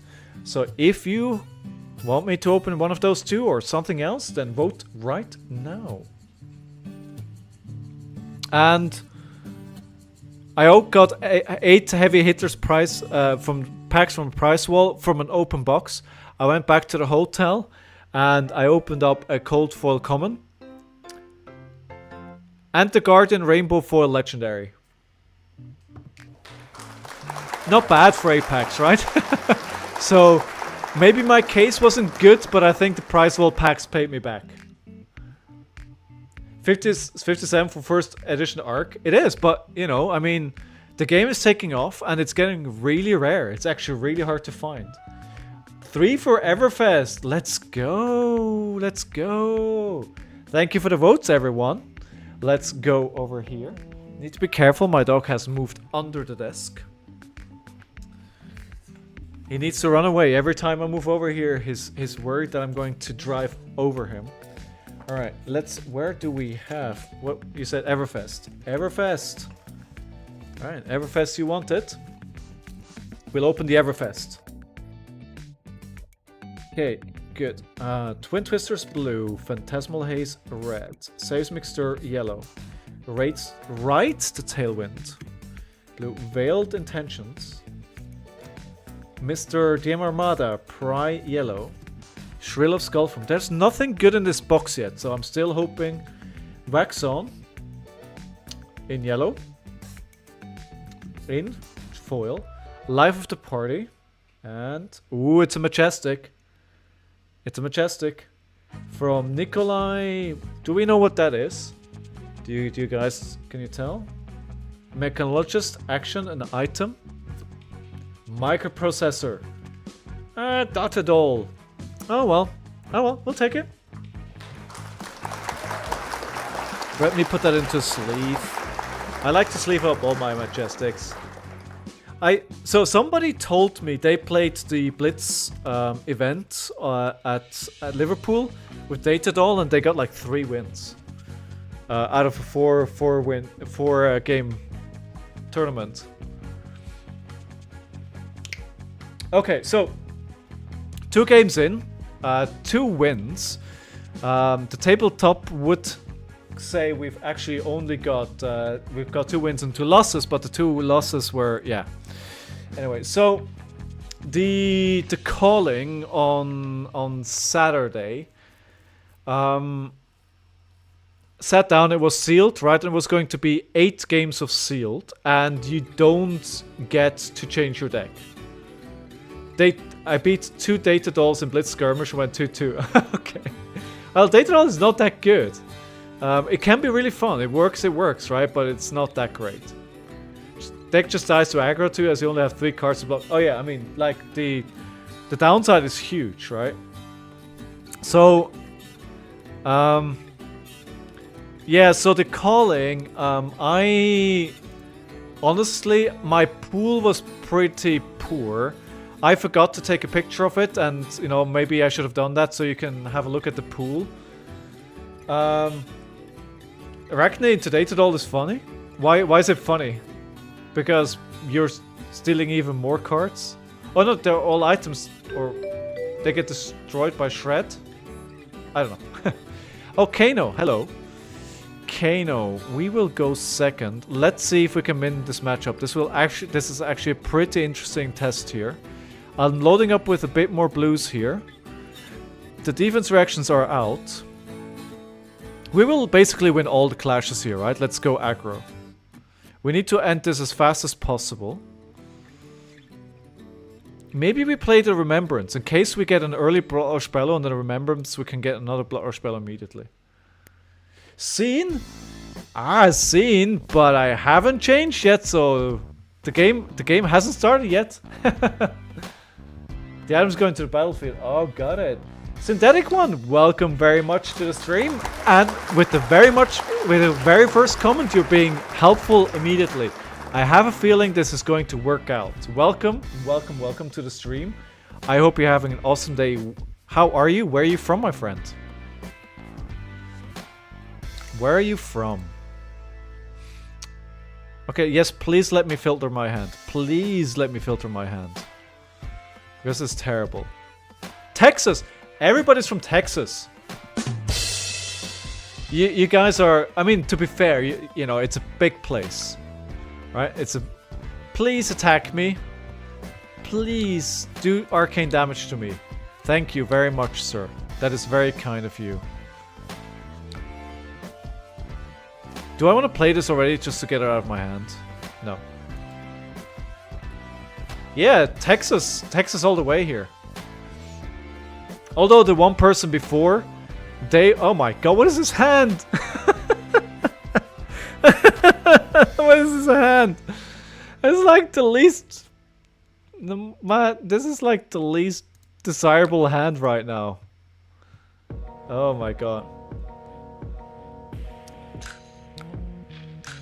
Local scene is brutality. Imagine having to play against Brody or Nape every week. Oh no, I'd rather not. In Tim and Tim Claw? No, I don't think I will. I think I'll keep them because in case they do something at instant speed on my turn, right? See, exactly this. Exactly this. That's why I'm keeping the hands. Synthetic, what is your favorite hero? Carlim! Hey, hey, hey! Welcome to the stream. I hope you got home well, my friend. Oh no, oh no, oh no. I'm in danger here. What are these hands? What is it? What? Double blush? Currently learning Levia? It isn't going well. Well, I'd love to encourage you, but I just played Levia on the weekend at the Calling, actually at the Battle Hardened. It did not go well for me. It did not go well at all. That's why I am RHINAR today. Carlin, where did you end up at the end, right? I think you bubbled out for the Calling. I think you were at the top tables just before the final cut, right? And then Battle Hardened. I don't know if you played the Battle Hardened or what you did there. Apologies, my friend. Ooh, do I play another Blood Rush Bellow here? Just double Blood Rush Bellow them. Usually it's not that good, but also my hand is kind of stinky. Let's play another one. Feck it. We have no time to lose. They have 2 energy potions running. Hey, are you new to the game, Synthetic? Please draw me something good. Alright, this is better. Alright, this is better. 7 into 10. Yes, sir.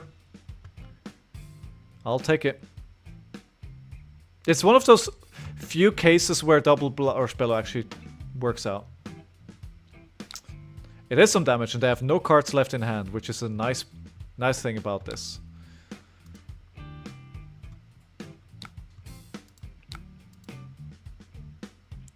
They don't have an arsenal setup, which is good. I've got Dromai, Mech, and Brute cards basically. Alright, nice.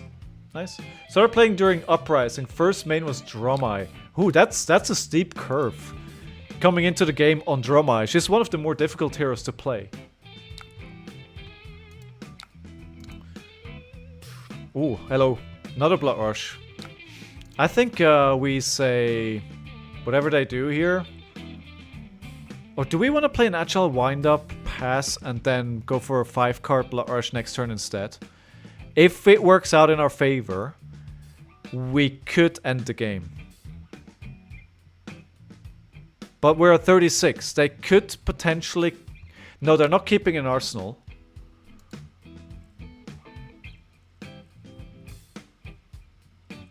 No, hold the cards. Wait, hold the cards? Oh, sorry for hitting the microphone there. Holding them or not holding it? How much damage is this for? 4. I think we block 3.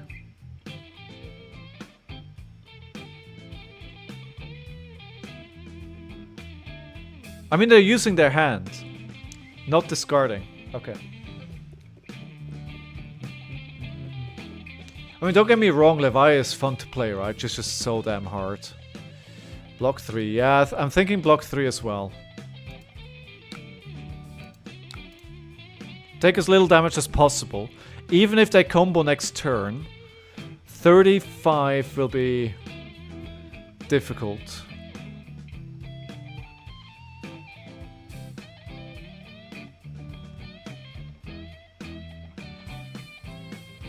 Okay, so they're really going this turn, right? Oh no. No. Okay, so what do we do? I think I'm just gonna Arsenal pass. Yeah. Pitch the wrong card, need to keep an agile? Nah, I'm sure we'll be fine. Arsenal barraging? Yeah, contingency for the yellow in case they go off. Yeah. I mean, they're gonna do something here, right? They've got 4 cards, I'm not doing anything. Oh. No? Alright. We're brewing.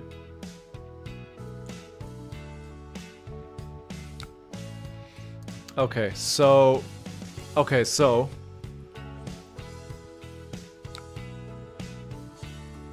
Okay, let's see what they do here. We can use, if we want, 2 cards, two blues to block what they're doing here.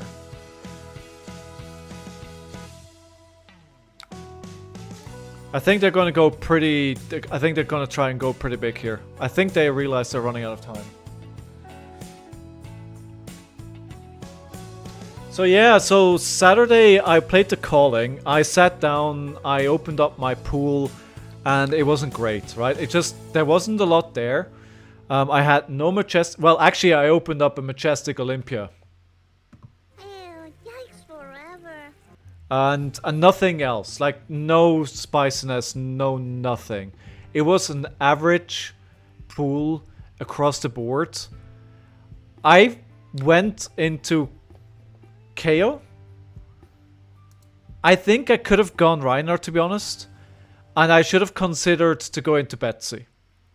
But I didn't really see the Betsy pool that much, so yeah.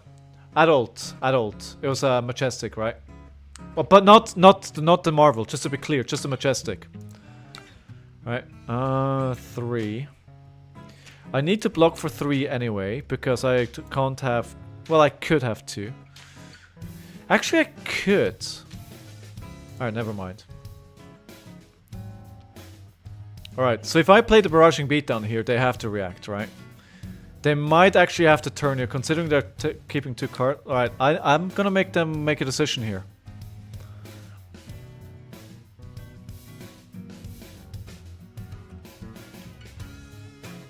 They need to decide if they go here or not. I hope they're deciding not to go. So first game, actually, I played into Bartosz. And I realized today that they actually came in 9th at the Battle Hardened. So I played into somebody who's really good. They were on Kasai. I lost. Now, what was frustrating about this game was that I lost it to myself. I played Lead with Speed into a generic. So like, oh, I get an agility, I get +3, the next attack is going to be for 9, it puts me in a good position, and then he says that doesn't work on generic. I look down and go like, mother...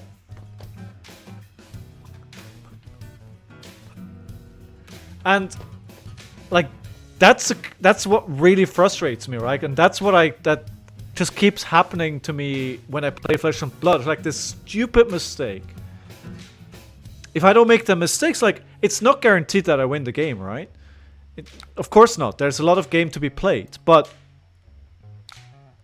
if I don't do that, then I have a much better chance. And what you got to do is, you don't have to play perfect. You don't have to play the best game of your life. You just have to make less mistakes than your opponent. And it was such an egregious stupid mistake. Yes, Carlim, exactly, Bartosz. Exactly that Bartosz. And he was, yeah, he's really good, right? He's a good player. Like, exactly, V. That was exactly my reaction. It's like, dude, how could I make that mistake here? He's gonna pop up for 35? Yeah, he probably is. He probably is. I can use the blue. I'm going to use the blue and hope that it's enough. If it's enough, then I can kill him. If it's not enough, then I probably lose the game anyway. 2 E potions is scary. So you think he doesn't have enough for 35, right? So I lose the first game, right? And I make a terrible mistake, and it's just like, you know, it's like you gotta put it behind you, right? It's like, okay, this is a thing that happened. And move on, right? So I sit down next game. I play against a guy called Stefanos. He's a local guy, nice guy, super nice guy. I've played against him tons of times. All right, so we're gonna just block the 3 here and pray.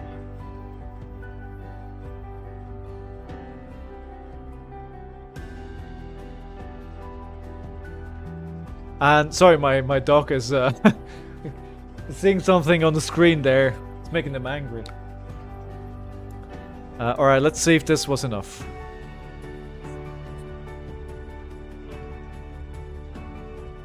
Hey, Swingers Biggest! Welcome back to the stream!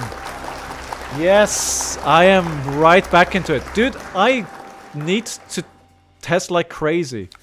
I mean, Carlim is going to be at the Road to Nationals this Saturday, right? He's gonna smack me around if I don't get better at this game. He's gonna slap me right and left. So Stefanos, right? And I think the game goes pretty well, but I made another huge mistake. So so he attacks me. I have I think the card is Adrenaline. I have Adrenaline Rush in Arsenal. I have an agility token set up, and they are on lower life, right? So they attack me, and I take the right amount of damage to get lower than them. I take a right amount of damage to just go 1 life lower, so Adrenaline Rush it's a red, gets a 4+ push, right?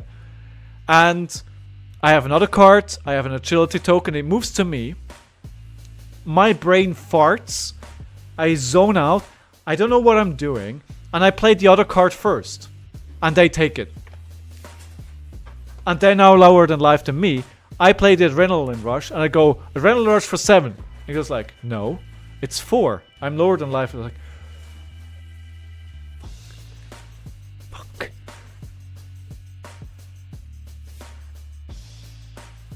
Ah! It's like...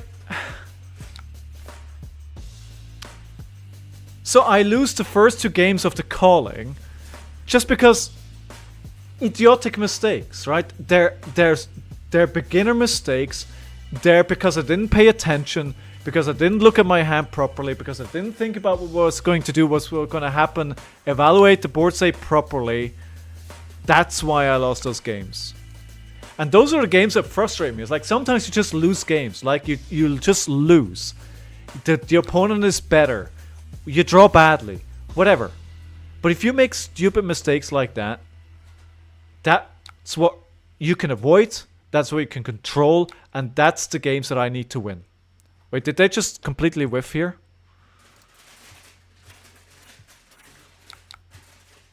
They whiffed, didn't they? Wait, no, wait, what happened?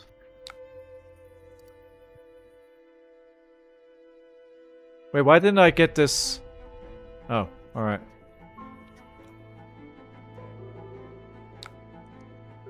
Nope. I'm not blocking. I am not blocking. Because you are hopefully dead here. Depends how many... Alright, yeah, they're dead. Yeah. So, my calling was really off to a very frustrating start there.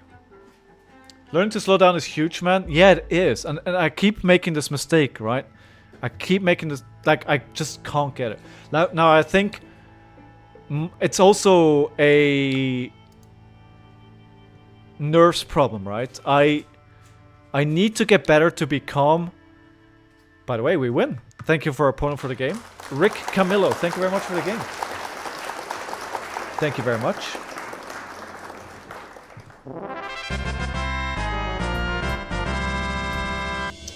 So we're opening up another Flesh and Blood pack.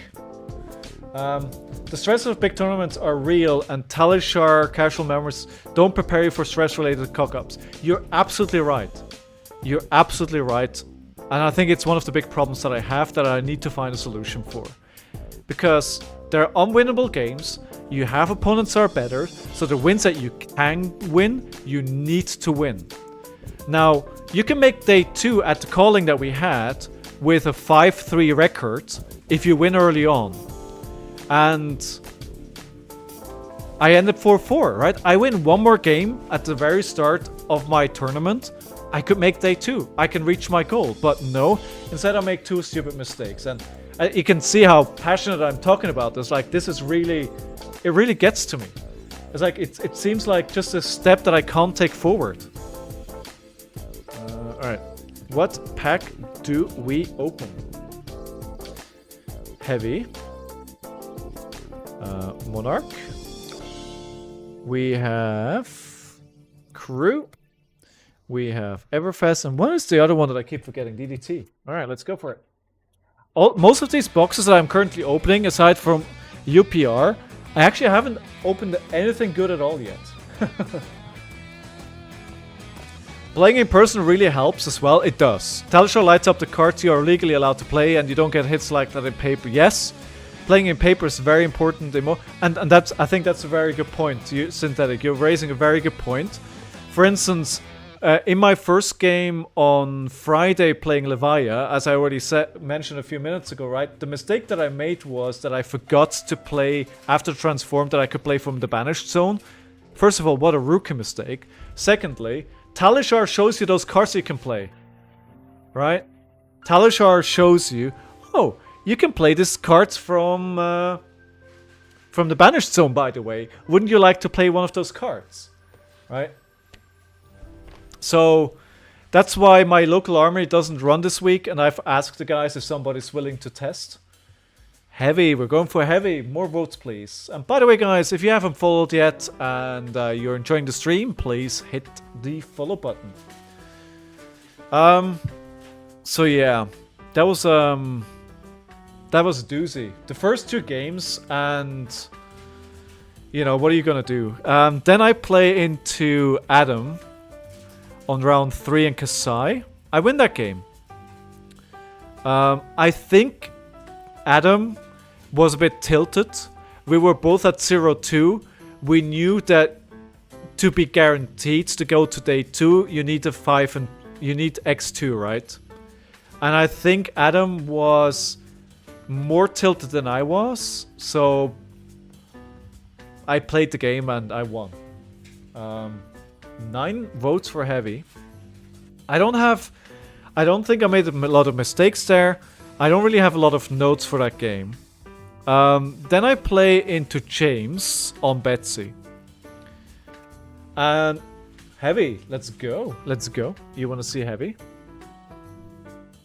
Alright, alright. Heavy hitters, boys and girls. Let's see if we can get something good here. Pint of Strong and Stout.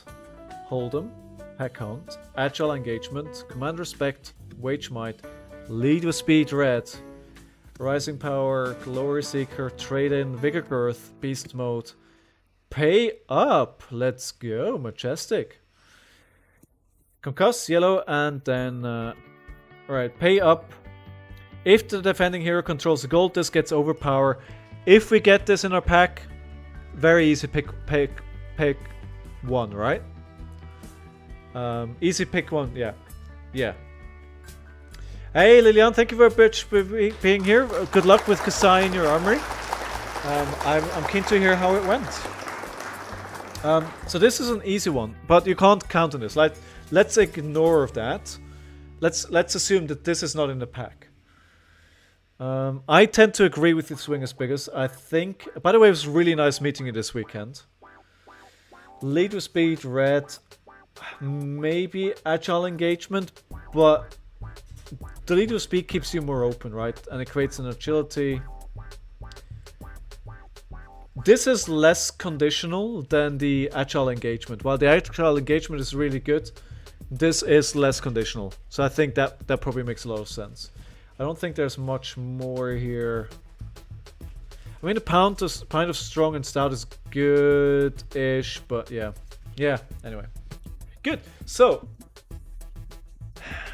right, so what is happening right now is, out of the games that we played, that we actually played, ignore the losses here because they were rematches. We are now 3-0 with this deck today. In the Dash, Kano, and Vincent. These two games were nothing. That doesn't really make my decision of what I'm going to play this weekend any easier. Yeah, let's get a pick next to... Oh, completely forgot. Absolutely, let's do that, mate. Absolutely. So yeah.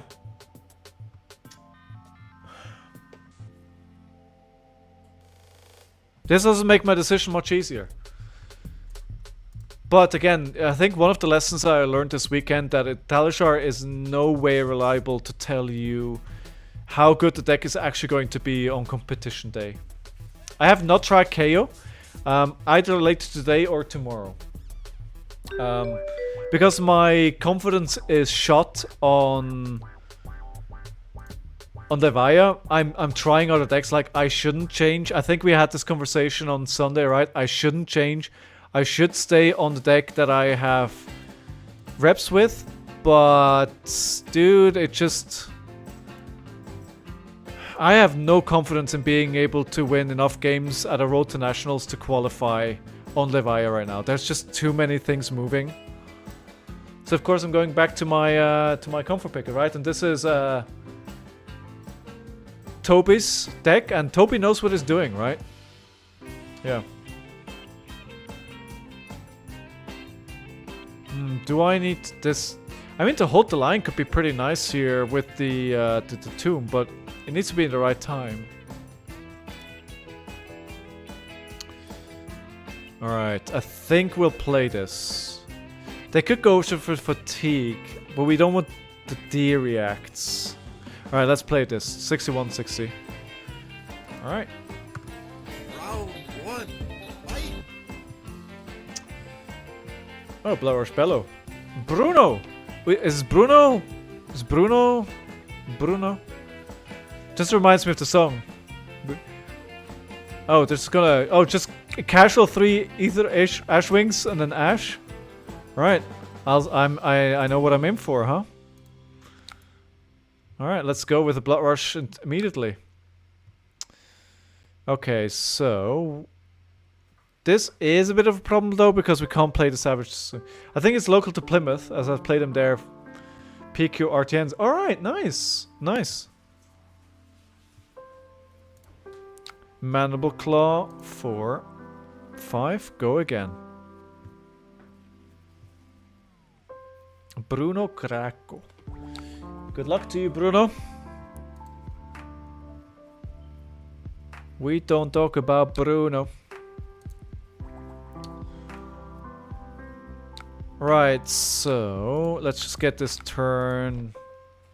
So after Adam, I played against James. James was on Betsy. And I felt the game went pretty well. But the big mistake was that I went too low on life. We were trading, it was going fairly well. And then the problem was that they set up a 11 overpower attack. And it just killed me outright. Yeah, I was like 11 overpower was more than I could take. I probably shouldn't have played the Sand Packing here. No, it could be good. And, you know, it's like, it's one of those games. It wasn't a huge mistake, but it was like, I didn't play ideally and they pulled it out. Oh, this is not... I can't do anything against this, can I?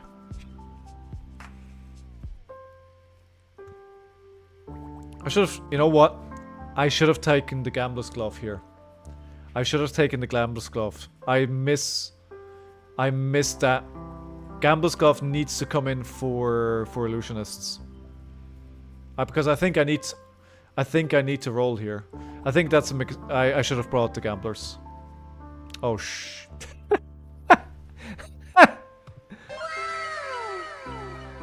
Oh. Oh, pain. Pain. Can I clash?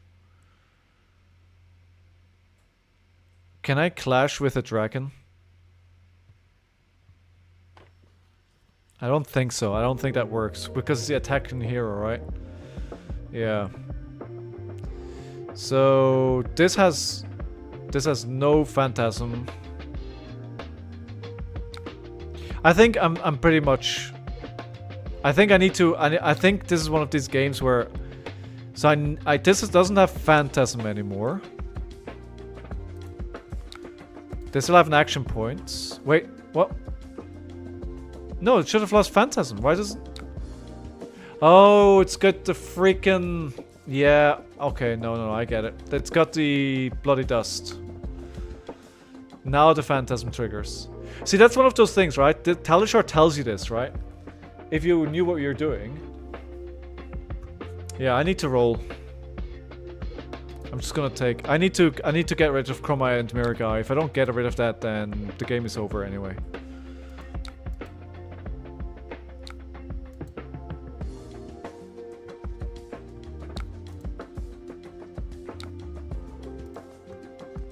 Ask my opponent to read the game. I could.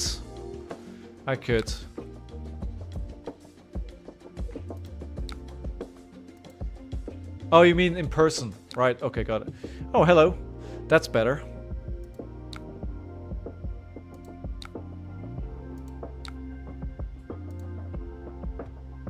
Does send packing work as well?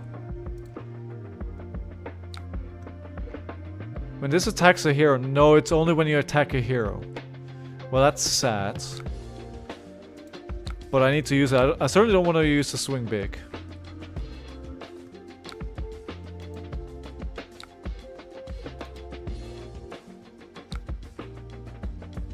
Claw twice, tunic, swing, big face.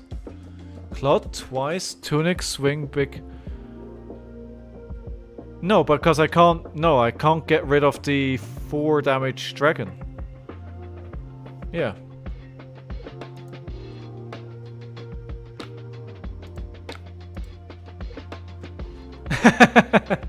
No worries, no worries, no worries.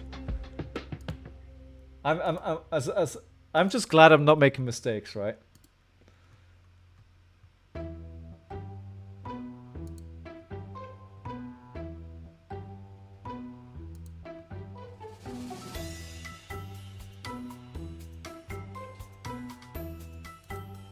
Alright, sorry, I got distracted there for a second. I am back. All the poop. Oh, monkeys. You're posting monkeys. It looks like poop emojis. Pass. Which one do I want? I think I'm going to play Agile Wind Up. So on my turn, I'm gonna block this with Command and Conquer. What? No! Ah, forgot about that freaking ability. Hey, it was good having you, Swingers. Have a nice evening. Thank you for checking out the stream today. And again, it was good meeting you. Hope to see you again soon. Okay, good. And then we play the E-Strike for 7. Now I don't have the agility.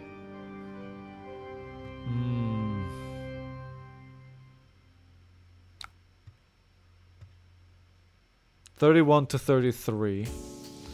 I could swing big for 8. Arsenaling the barraging.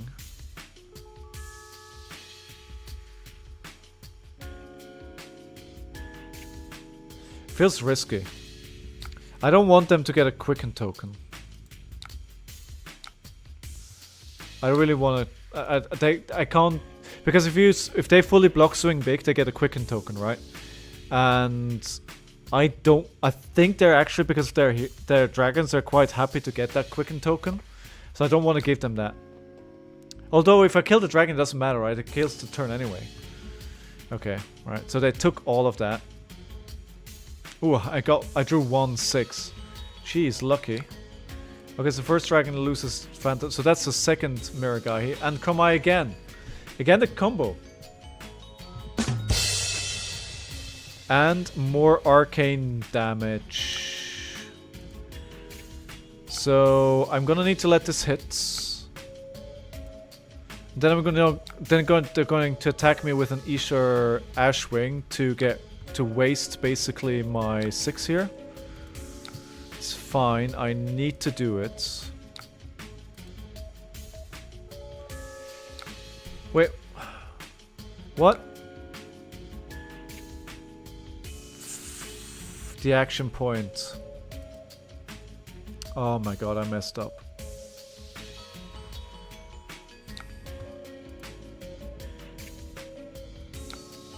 Alright.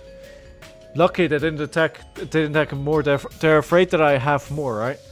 And they probably have to expect that I have more. So I got lucky that they got scared here.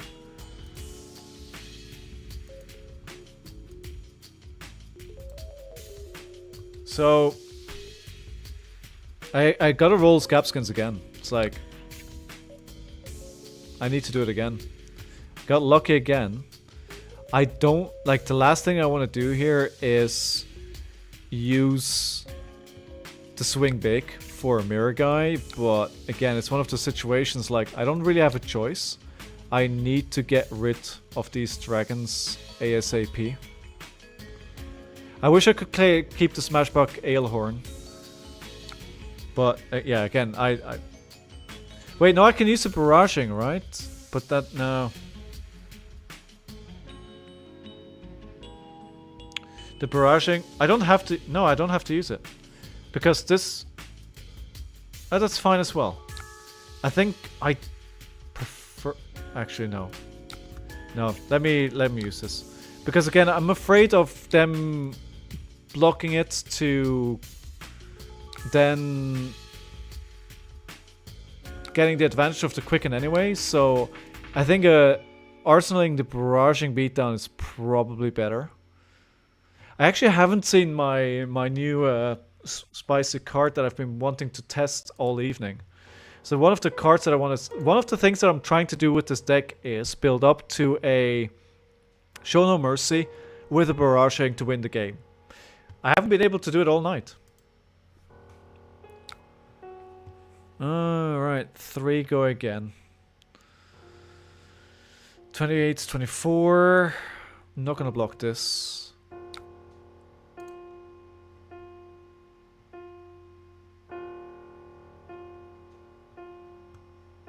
What is their next move? So yeah, so after that I played into Charlotte on Kasai. I think that game oh, hello. Nourishing Emptiness? No, thank you. I don't want to give you... I don't want to give you...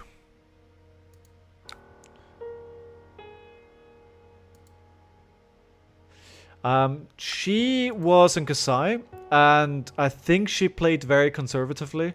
So this was round 5 of the calling. She played very carefully, and I think that's probably not the way to go, or at least it didn't work out in this game. I was just able to put on pressure. And I got a pretty nice turn where I was able to get an agility token and attack her for 13 damage. And that kind of closed out the game. So can I get enough cards out of their hand here to make the... So I can high roller. Intimidate. Or let's intimidate. I'm hoping I can intimidate enough for the intimidates to matter. And just a claw. Please don't have a defense reaction in Arsenal. Please, no defense reactions. No defense reactions. Nice. That's what I want to be doing with this deck, honestly. That's where I want to go with this deck. That's kind of the win condition, right? The win condition of this deck is intimidate them to a point where they can't block the damage. So, not the ideal point, but I think just getting that damage here was good. So this is the action point. I need to use a card because it has Phantasm. We want to destroy that dragon. Basically, it's just ask. What they're telling me here is I want 2 of your cards, which is fair. That's fine. And I think I'll attack them with E-Strike for 7. Yeah. Let me destroy this one as well. Traditionally, I think RHINAR is a bit like Brute is favored into Dromai. Of course, I'm making the game more difficult for myself here by playing, not playing the right gloves, which would be Gambler's Gloves, so I can roll more freely. We do have, we're in a pretty good position. We still have 2 block here, 3. We have a total of 5 block and Scowling Flashback to deny them a big turn. But we've also only seen 1 Sigil so far. And we have to expect that they have at least 2 more. They want to drag this game as long as possible, right? That's what they want to do. Ooh, Pierce Reality. I think it's another situation where I just need to roll. Yeah, I just need to go for it. Oh, shit. Well.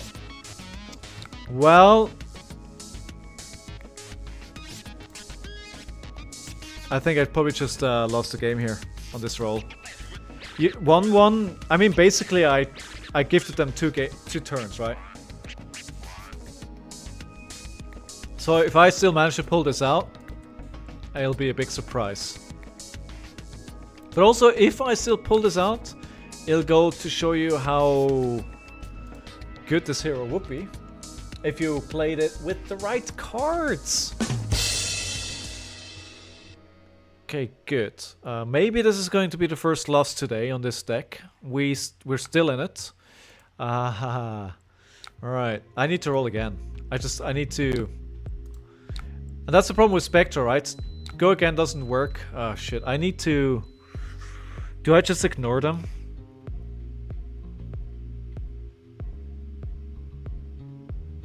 Actually, I'm going to ignore them. I think this is probably terrible.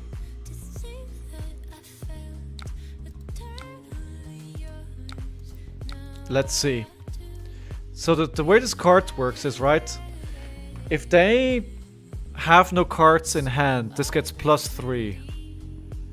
And so if they... This kind of damned if you do, damned if you don't kind of situation for them. Yeah, so they're not blocking here. Oh, well. Never mind. Defense reaction at the perfect time.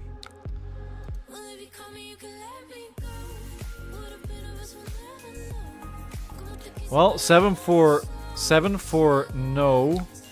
Well, 9 actually.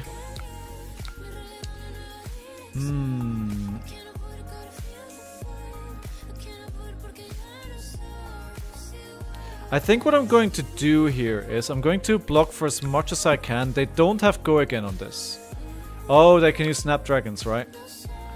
So what I'm going to... Yes, now we're in trouble. Because this was just a start.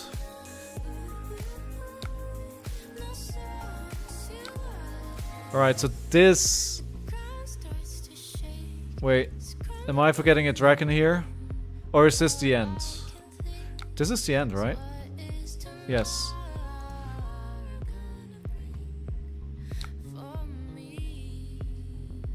Do I play the actual wind-up now? No, I play it on my turn. And then I hope for big hands. Do I... If I can't do more than 3 damage here... They're back to 14. Alright, so we destroy this. And then we'll play this for our next turn. Okay. I think now we ignore it. Now we just go for it. Synthetic, are you going to be playing any Road to Nationals? Are you going to any Road to Nationals?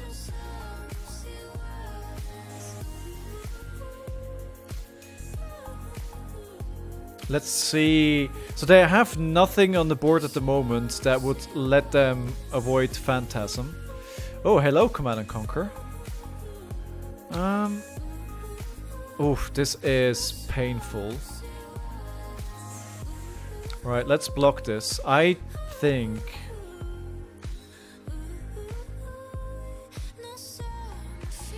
Can I still play the Savage Beatdown if I block all of this?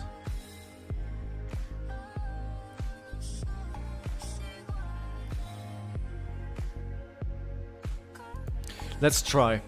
Let's try. I'm a bit worried that I might not have enough cards, but if it works out, it's gonna be amazing. I have a couple in my area, draft one and a CC one. So you're doing two? Nice. Same as me. So what we can do here is we can play the claw for 5. And we go face. It's go time. Face, and then we do Savage Beatdown for 14. Yeah. We got exactly the right cards. Show me what you got. Okay, so they're taking 2. So if we attack for 14 here... Let's see where... This is another Intimidate, so they have 1 card left in hand. If this is not a block, they might be dead here. They're dead. No? Oh, reckless time. Finish him.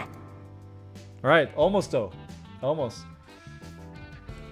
So what hero are you bringing to your CC, Synthetic? Are you bringing Levia?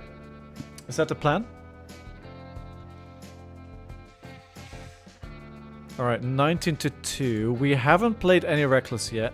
The Reckless are definitely in the main board, so I know I have 2 Reckless. I think I pitched 1 pretty early on, but we still have 1 going. How did the Battle Hardened go?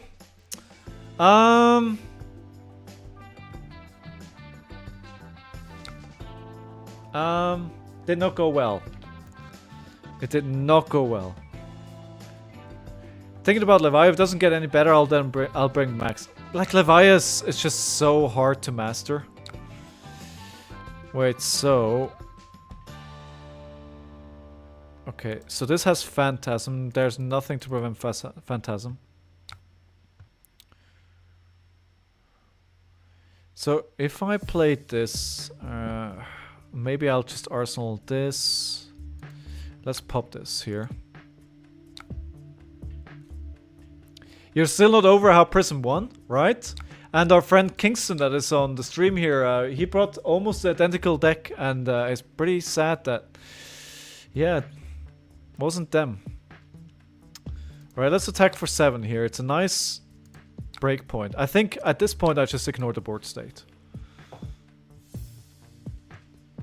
So my Battle Harden was really, really bad. I won my first game. And then I lost everything else after that. And I played it all. I played all 8 games. So it was not good. It was not good at all. I was actually just talking about the... I was talking about the... calling earlier on. I went 4-4 at the calling. Which is decent. I was quite okay. I also played into Sean Noladen. I hope I'm pronouncing that right. I played into some very good people. And I think you can tell that I made some mistakes there. But I played it out and, you know, I felt pretty okay with a 4-4, to be honest. I didn't feel too bad about that. I can't believe, by the way, guys, I can't believe that I rolled 2 1s this game. And I'm still putting pressure on them. Right? And that's a double claw, right? This is something that KO cannot do. Like, KO cannot put this... I mean, I guess I have a lot of agility tokens, so I guess they kind of can.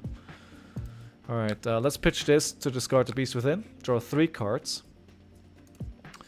I mean, to be honest, the guy that won, he's just really, really good. He's like a really good player. I mean, he won Nats 2 years ago. So, you know, I think it's also down to player skill.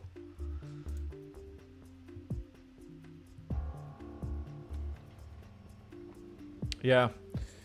Yeah, mine went a lot worse. I was actually, before going into Sunday, I was quite happy. Well, maybe happy is not the right word. But I was on, I played 2-2 on Friday. I played 4-4 on Saturday. It was mediocre, right? It wasn't good. It wasn't bad. I was like, okay, I'm in a decent place overall. And I'll take it at that point. GG, well played. But then the 1-7 on Sunday just, you know, honestly, and on Sunday, I don't actually know that many games where it just went wrong. Good! We won another game. How do we pull this game out? How? Well, we celebrated. How was your weekend, James? Were you up to anything exciting? Did you play any events?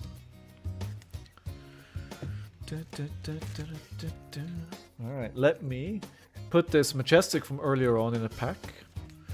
And then we opened up 3 packs today. We had 2 Majestics. I think that is a pretty good way to start the day. And we won every single game. And now I'm kind of feeling like maybe we should bring RHINAR this weekend. What pack do we open? Well, let me know. Is it heavy again? Is it another Everfest? Maybe we open up Crew this time. Or maybe you want Monarch. Or maybe Dusk Till Dawn. It could be a hand-drawn card. It could be. It could be.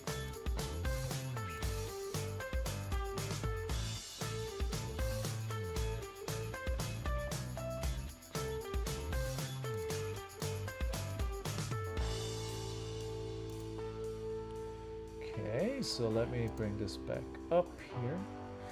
Good, the poll is up, let me know. So while I go through it, let me just tell you about the rest of my calling. So round 6, oh no, this is the calling. Did I forget? I'm taking a lot of notes when I play in big events because I feel like I remember them better and I learn. Yeah, after round 6 I stopped taking notes. Round 7 and 8 I lost one of those and I won one of those and I don't know which one. And then I went into Sunday for the Battle Hardened. It's not what I wanted. I didn't want to play this Battle Hardened, but you know, I thought I was ready for it. I had practice on the deck. The deck worked pretty well on Talishar. You guys saw me play it, right? It worked pretty well at my local armory level. So like, you know, I went in with realistic expectations, but at the same time, it's like, you know, this could be something. And it started well. I played my first game into Azalea. And I won the first game, which is something that rarely happens to me. Usually I start the day on the wrong foot. I lose the first game, and I immediately get on the back foot. So just winning the first game kind of gave me a boost. And that was good. That was great. I was feeling good. I made a few mistakes. It was actually pretty, like the end of the game was very interesting. I took a lot of risk. The last turn was amazing. I was down to 4 life. They were down to 2, and they played a Lace with Blood Rot, another buff with +3, and then they played Sleep Dart, right, which turns off my Blood Dead. I had 4 Blood Dead or something, so I knew I had to kill them because the Blood Dead and the Blood Rots, the Blood Pox, would kill me. However, they were in 2 as well. So I took a gamble. On their turn, I played an Agile Wind-Up, played a Slithering Shadow Pete, and then a Wreathing Beast Hulk after that. And my gamble was that they were going to block so much, the Slithering Shadow Pete, that no matter what, they're not going to be able to block the Dominate, and I killed them.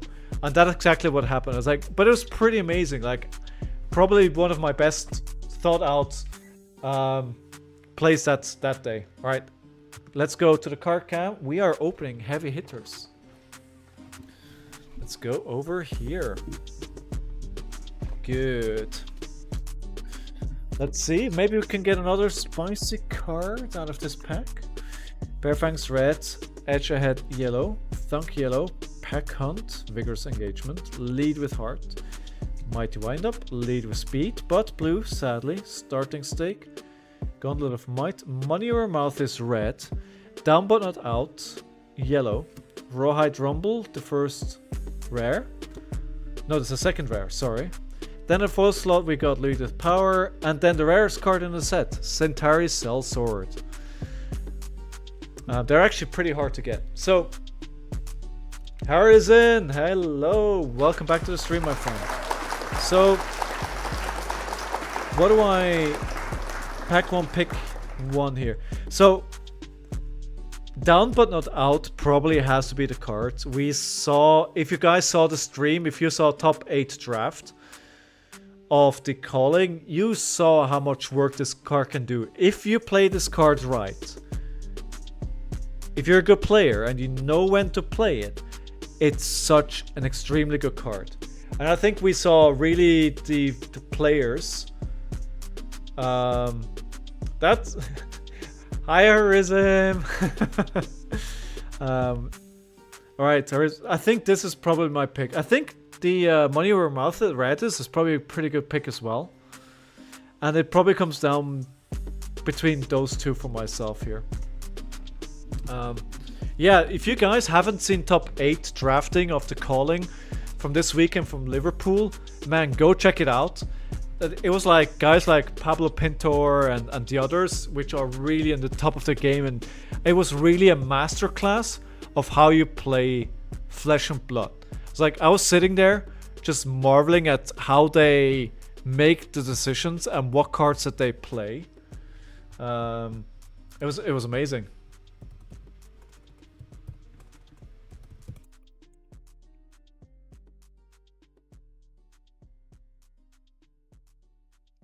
Right, good. So we're on a very good record so far today. We haven't lost a single game of RHINAR. The reason why I'm playing RHINAR again as a reminder is because my calling that James just asked about went terrible. Sorry, my battle hardened. And I'm not sure where RHINAR will land, right? So this is a battle hardened from Hartford. We know one of these RHINARs made it to place 11. One of these Levias made it 8, and the KO won the tournament in Hartford. Now, I gotta change the screen. I think that counts for forgetting to change the screen. So, actually, wait, win counter. Gotta update that. Okay, so that's updated. Update this as well. I think at the moment it's really hard to determine where the meta is going. If we look at this here in wait, something happens. All right. So this is Hartford, right? So the meta is all over the place, right? There's like, I think a lot of people think a lot of the cards or a lot of the heroes are viable. And it looks pretty similar just in the distribution of heroes. Like the heroes are different, right? So we can see in Liverpool, the meta has shifted dramatically. The most played hero is KO, which is not surprising considering it won a battle hardened just a week before. But we also need to think that no KO made top 8. So when we think about conversion rate, that's actually really, really bad. And that's why I'm thinking about not going KO for the Road to Nationals this weekend because of this bad conversion rate. We have 16 Bravos and 2 of them made it top 8. If I think about that matchup, honestly, I'd rather be on RHINAR. Because on RHINAR, I can happily run defense reactions to get rid of those big on-hit effects. The crush effects, which can be very detrimental to any hero you're playing. And people are going to look this, right? They're going to look at KO, they're going to look at Bravo for the Road to Nationals, right? Arisen, as excited as I am, the new KO is super good and seeing a lot of play. I'm really hoping he doesn't LL too fast. I don't think he's going to LL fast. I think people are going to figure him out. And when people figure him out, then I think he's not going to be that good, I think. But that's just my 5 cents, to be honest. So we had 14 Kasai, none of them made top 8. We had 13 Dash, 2 made top 8. Azalea 12, none. Kano, I think we have 1. No, we didn't have any Kano on top 8. Levia, one of them was me, no top 8. Dromai, dramatic dip from Hartford, right? Half. And of course we had a bit lower numbers, but not less. It was 152 players here, it was 189 there. So I think the surprising thing is that one of these 4 prisms made the top 8 and actually took the event home. And the other one is that Bolton went second place with 8. And actually this was the second game that I played in the calling. Finlay that went second. He was my second game in the Battle Hardened. And it just absolutely smashed me. Like, I didn't see any Blood Rush Bellows, I didn't see any Art of Wars, and he saw all of the Luminas within like the first 5 turns. I didn't have a chance. It's just like it didn't work out. Yeah. Alright, we need to get more reps on this deck. If I want to consider this for Road to Nationals. Ignore this up here, 2 losses. We haven't lost a single game. This is because I asked for a rematch. And the last game we just lost into, like, I punted away 2 turns and I had the wrong equipment. I rolled 2 ones and I still won it. Quite amazing. Quite amazing. So the next game that I played was round 3 against Ryan on Dash OG. And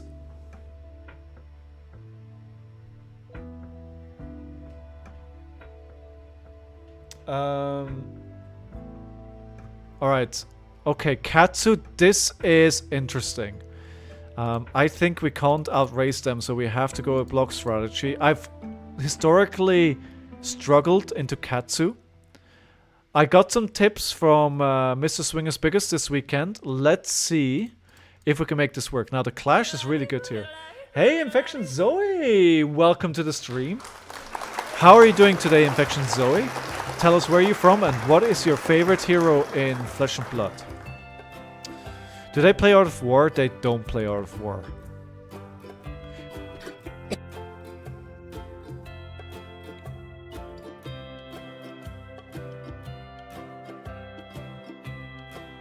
My apologies. Let's go.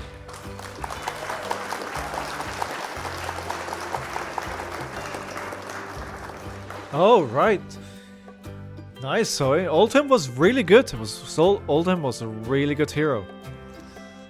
I can see why a lot of people liked it. How do you feel about Victor? Have you been able to get some...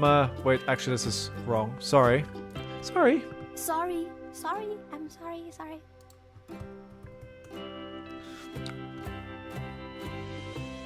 If they don't have go again, then I don't want to use my barraging beatdown here. He's interesting about quite a bit of variance. Yeah, but I think they wanted to do that, right? Are you, by the way, by any chance the Zoe which is on the UK Discord? Barraging beat that. They don't want to be blocking, so let's get them blocking. Oh, that's you! Well, welcome to the stream. Very happy that you made it here. I've seen your name. Were you in Liverpool this weekend, by any chance?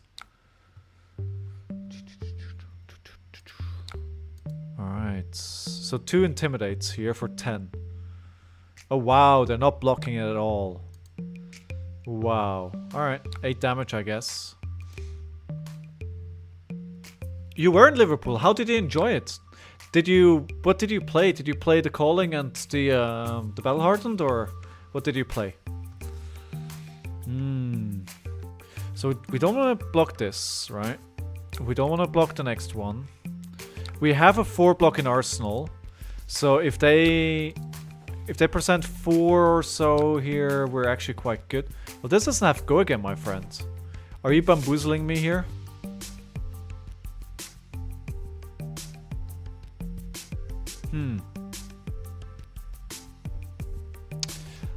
let's do one thing here.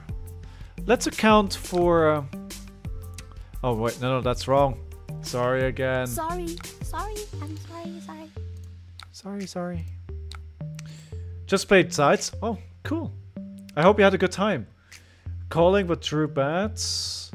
Alright, got a 4 sealed in the Rapple. Wish I had that deck. Oh, that is good, yeah. 4-0 in the Rebel. That's very nice. Yeah, dude, you're still not over. And you still don't have a go again, so...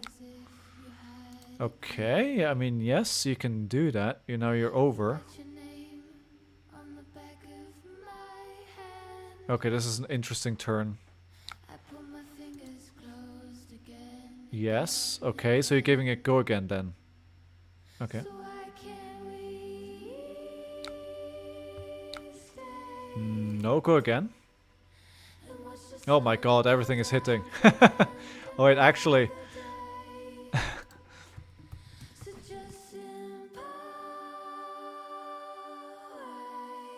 well, if they're gonna do that, right, then... if I forgot that the mask is gonna trigger here, so I'm gonna have to use the defense reaction here. Yeah, I played the Calling Battle Hardened, I played the side event on Friday. And, yeah, the Battle Hardened was absolutely terrible for me. Absolute trash. Yeah, but you know, it happens, right? Okay, so... if we're thinking they continue not blocking, then I think we're just going to do the swing big for 10 here. They continue not to block. I mean, it is a rod. Can you take damage? I don't think you can. 4. They're obviously... I want to keep this hand.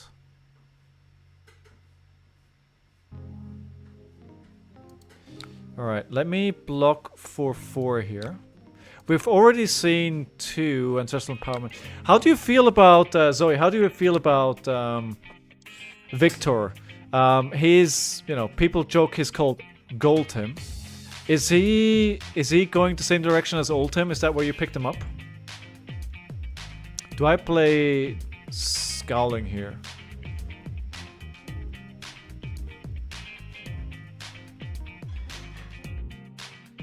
He has strong fatigue. Nice. I don't think I played the Scowling here. It's too early. I'm at 38 life. Oh, it draws a card. Ah, no, I should have blocked. That was a mistake. That was a mistake, but I said I'm not going to take it back anymore. Alright, now I know what I need to block. I need to let this hit, and whatever happens, the Dishonor is what I need to block. Yes. Alright, if we do this... Alright, we're gonna have... we can play a mini... Blur Archipelago here. The nice thing is, this Beast Within discard does get me an extra card, so we can actually draw 3 cards, which is actually okay. Yeah, that's okay. We could actually just go Savage Beatdown for 14. A lot of value. Yeah. It's actually, yeah. I haven't seen any Victor doing well yet at constructed events. At CC constructed, so classic constructed events. Unless I missed something. Mandible Claw, Savage Beatdown. Oh. Can we do anything else? We cannot. If we commit to this, we commit to it. What's the alternative? Alright, let's see. What's the alternative? We have 10. And then nothing else. We can set an Nutshell, wind up for next turn. I think I'll just go for the 14. Actually, it's 15 because of the Might token. I'll take 15. If they continue taking damage at the rate that they did, big brain plays. I don't think anything about RHINAR is big brain. Oh, they're just gonna keep taking the damage. Oh wow. Oh man, I wish I had one more resource. I should have not taken Feindals. One more. This is the combo that I'm looking for to end the game. This is my win con. The thing that we've been working towards. So, Ancestral Harmony, that's a new card, right? So, gets combo is +1. Banish top card of your deck. If it has combo, you may play this turn. I think that whiffed. But I want to destroy their turn to buy me another turn here.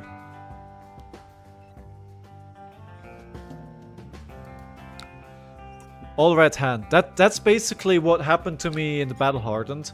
So, after the first few games, so the first couple of rounds, the first round I won, right? The second round I lost against Finlay, would eventually go to the finals, right? So that's fine. I'm good at that point.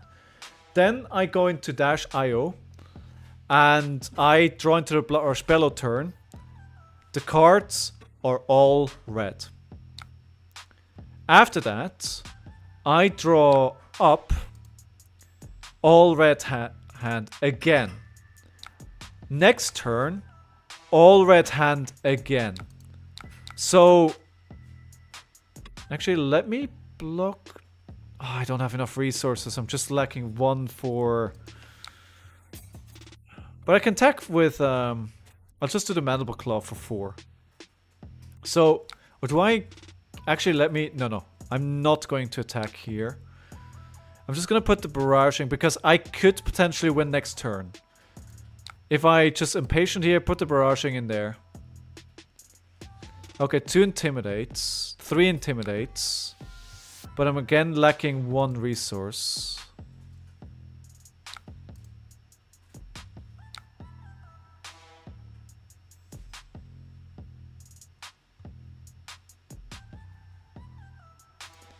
Okay, can I make this happen? If I play the Barraging, I basically, whatever I present, they need to block, right? So if I play a runner with a Barraging, that'll be for 10 damage, which I need to block. They have a mask of momentum there. So what my goal here is to... Wait, so this is... No, I can intimidate them, I can kill them. So Barraging Beatdown. Intimidate once. I think I can kill them. Barraging Intimidate once. High Roller Intimidate twice. No, I don't have enough resources. No, I do if I do Claw. All I need is Claw. Unless they have a defense reaction in their arsenal, they should be dead. Alright, I'm gonna take it on the chin here. And hope for the best. So this game against -IO was just like... I mean... I had a Smashing, which could have destroyed an item, but it whiffed. I drew a card. The card that I drew was not a 6. I actually kept my whole hand to make sure to have 4 cards to choose from. And the one card that I drew that wasn't a 6... Oh, wait. I don't... No, that's fine. I can let them destroy my hero power. But what I cannot let them do, I'm going very low on life here. Can they do 7 damage?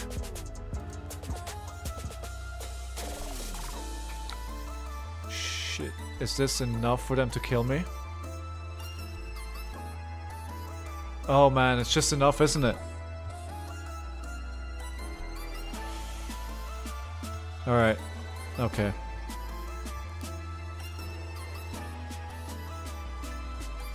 I need to block now, because they still have a Kodachi that they can play here.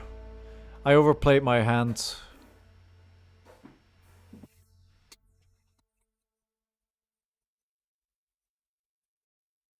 Is there any other way I can do this? No. I need to block this. Now I probably gave away my advantage here. Can I salvage this some way?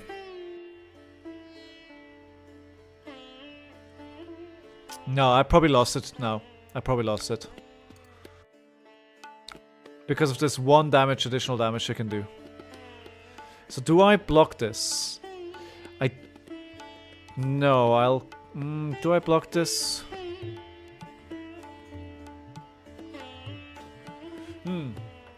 I'm not sure about this.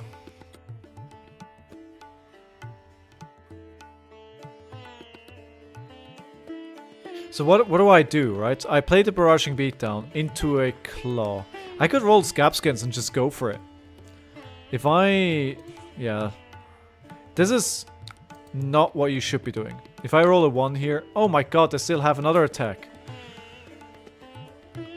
Never mind then. I didn't realize I had another attack there. What a freaking... What a freaking hero.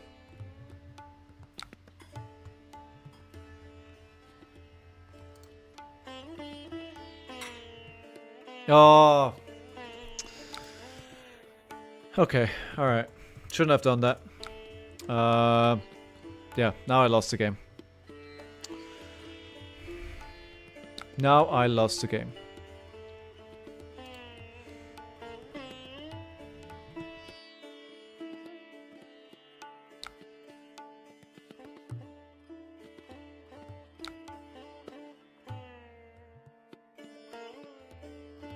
Yeah, GG.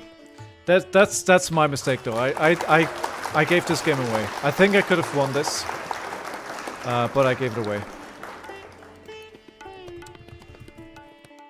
I think that's important to note. I got too cocky there. I wanted too much. I didn't realize how tall they're gonna go. I think there's 2 mistakes I made here. I think I played against them before. So I need to take a note here. I think this would have been winnable if I hadn't made those mistakes. Results. Let me take a note here. Thank you. Show me what you got. GG, well played. Thank you for the game. That was well played. And thank you for checking out the stream afterwards. Appreciate it. That was a good game. Okay, so this... No. Wait, what? Add deck? No. Alright, did not block the card that draws a card on 2 damage. That was a big mistake. If I... First of all, if I block this card, I have 2 life more, which means their final turn there would have been maybe... The second last would have been survivable. Perhaps, and it drew them an extra card, which gave them more card advantage, right? And the other one is had potential kill in hand and took too much damage trying to protect the hand and keep it instead of keeping the game tight and waiting for a later opportunity. I think that was probably, if I just continue blocking there, making sure I don't take damage that I don't need to take. I think there is... I probably eventually get this game with Intimidates. But I wanted too much. I wanted too much. And it cost me the game. Right? And that's what happens. That's the mistakes that you can't make. Well, we go right into the next game.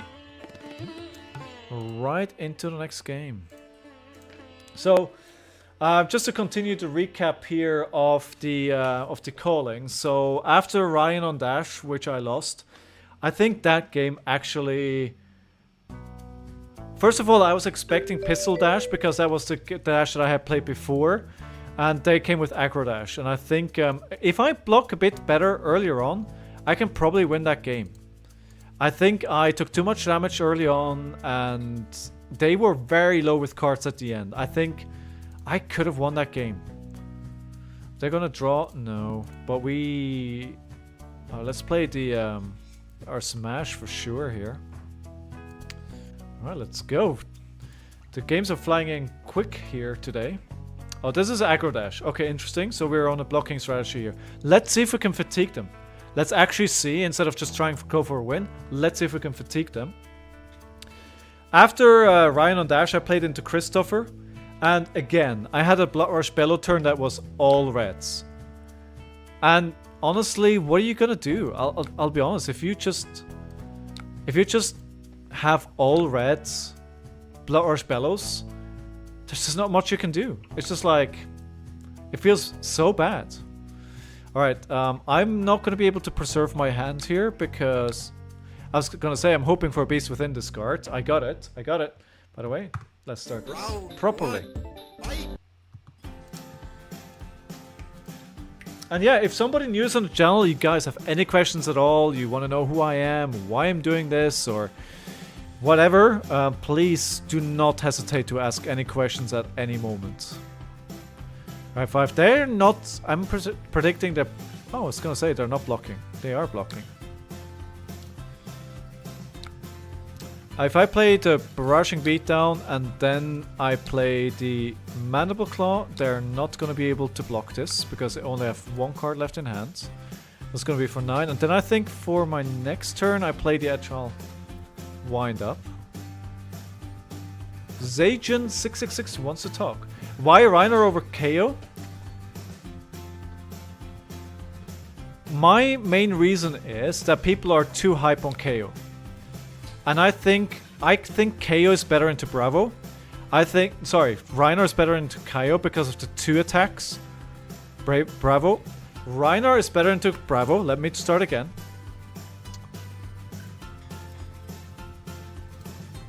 Give me a second.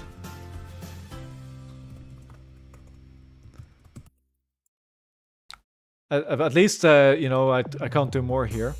I'll play this for the next turn. Ability. Let me get this for next turn, and then...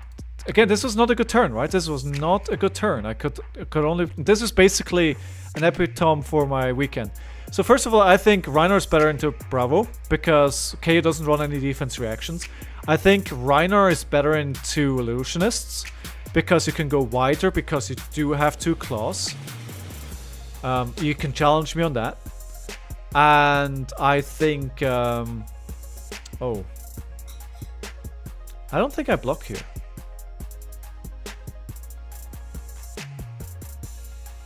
I don't think I block here. I just block with the equipment. Take 3. Ah, no, I can't. I can't. I can. No, I can't. I can't barraging him 3 times. But I'll do it. What I can do is claw into swing big. And if you saw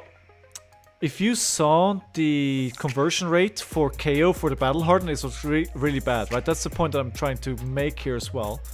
Is if you look to, we had 19 KOs in the Battle Hardened. How many KOs did we have in the top 8? 0. 0.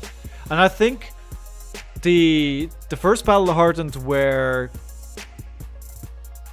oh, what's her name? I forget her name. If we attack, let's attack for 8 here.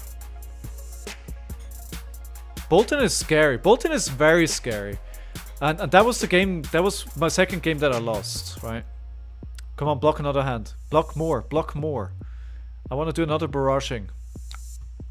No? Not gonna block? Okay, just for 3 then.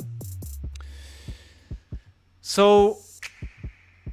I feel like RHINAR's pretty good into mid. Like, I'm not saying that he is the better brute. I'm going to be testing KO either later today or tomorrow.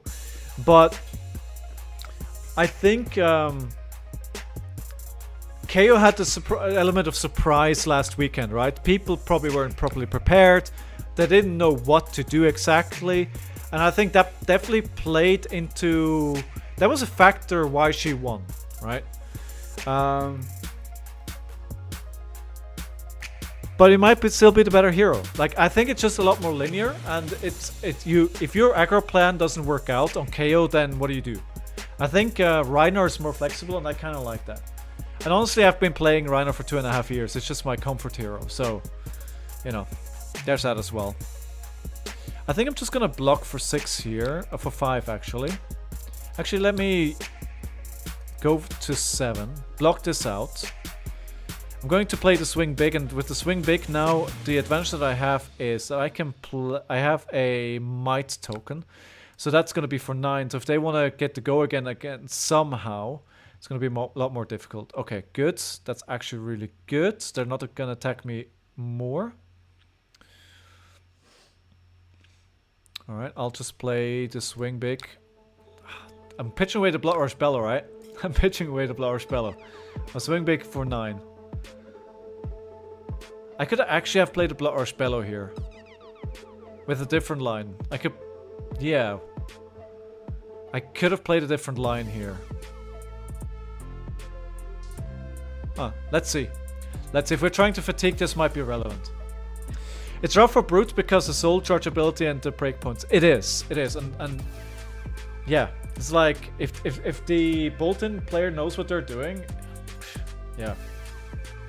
So anyway, at my round 4 in the Battle Hardened, I play into Kasai and an all-red Blood Rush Bellow again. And then I played a Tear Limb from Limb, where I have 3 cards in hand, I draw 1, 4. The card that I draw is not a 6, and that's the discard, right? So again, right, this is like... Sometimes things just go against you, right? And there's nothing you can do. All red hands, wrong discards. So that was a loss. Then I was kind of tilted at that point, right? I started with a win, and then I go into 3 losses. I'm 1-3 at this point. I can't make the top cut anymore because I need to be X and 2 for sure. 20 to 4. Alright, let's see. And then I play into the Dorinthia. Honestly, she probably would have won the game anyway. But I made a terrible mistake. I didn't clear up my deck properly after the last game. And I put placeholders for for my equipment that breaks and goes into the graveyard because of Levia's ability. I draw the hand up, and I have a placeholder in my hand. Hey, Hydrate! Welcome back, Sent Havoc. How are you? I will hydrate. Thank you for looking out for me. Appreciate that. How's your Flesh and Blood going, Sent Havoc? I see you've got a big box opening coming.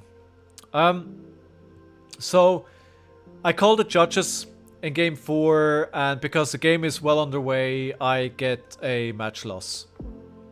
Right? Well, shit. I'm 1-4. You know, and it's one of those things, like, through my own stupidity, they don't have any items for me to destroy, so I might as well block with the R Smash here. Right, they're gonna go big this turn. This is a maximum V turn. Let's get a card out of their hand here. I think this is the right time. They did the Goliath. They're going really big here. Glad to hear that you're doing well. Thank you very much for coming back to the stream. Appreciate that. So at that point, you know, round 5, I'm at 1-4. I was like, I know I'm not playing for anything anymore at this Battle Hardened, but I'm trying to get through it, right? I'm trying to... Mentally, I'm not as good as I want to be, and I was just trying to continue playing, shake off the losses, go into every single game new, try to win, try to do your best, right? Yeah, I got one tonight. This weekend came in 2nd in my local army. Awesome! Well done, my friend. Well done. 5, go again. I think we're going to play the Reckless Swing here. Get another 2 damage in when they're expecting to do damage instead. Alright, that's good. That triggers. It is one of my win conditions though, right? So, but we have 2 more. Also, you know, considering they want to... Oh, they're actually not... I was going to say they... This is an aggro deck, but they still got 49 cards. They actually... I think they switched. Huh, interesting. Let's see if I can get 2 blocks here. And yeah, I mean at that point, honestly, at the 1-4 point, by that mistake, I mean at that point I kind of knew the tournament was probably over for me. And in a really frustrating way, to be honest. Like, I didn't I wanted to play better. Like, I didn't want this. I didn't like it at all. Next round I play into Michael on Azalea. You know, we're both in the gutter, right? We're both not doing well. We're both frustrated, and the game actually starts pretty well for me. They're not playing very well. The momentum is on my side, and suddenly out of nowhere they just start completely demolishing me. Completely. I don't know where it came from. I don't know what was happening, but suddenly I was just, yeah, the game was over before I realized what was happening. I had one big turn where I know it went wrong. So they have a big red in the ledger turn, and the problem was that I didn't have enough block in my hand. I was going to take damage. I was going to get like a Blood Rot token. I was going to get things, and so I had an Art of War in my hand. Wait, what? Alright, so guess I don't have equipment anymore. So I need to Art of War to hopefully give my attack actions +1 to defend. If I draw 2, they both get 4, and I can block it out because it's an attack for 8 and it's not dominated. I draw 2 non-attacks. You know, it's just like, I mean, I don't even know at that point, right? I don't even know what's happening. We're gonna pass here. Put this in Arsenal. Oh my god, look at his hand. Can't play it. Yeah, so that was that Azalea game. I mean, if I'm reviewing these games, right? It's like, honestly, like, I don't want to blame variance.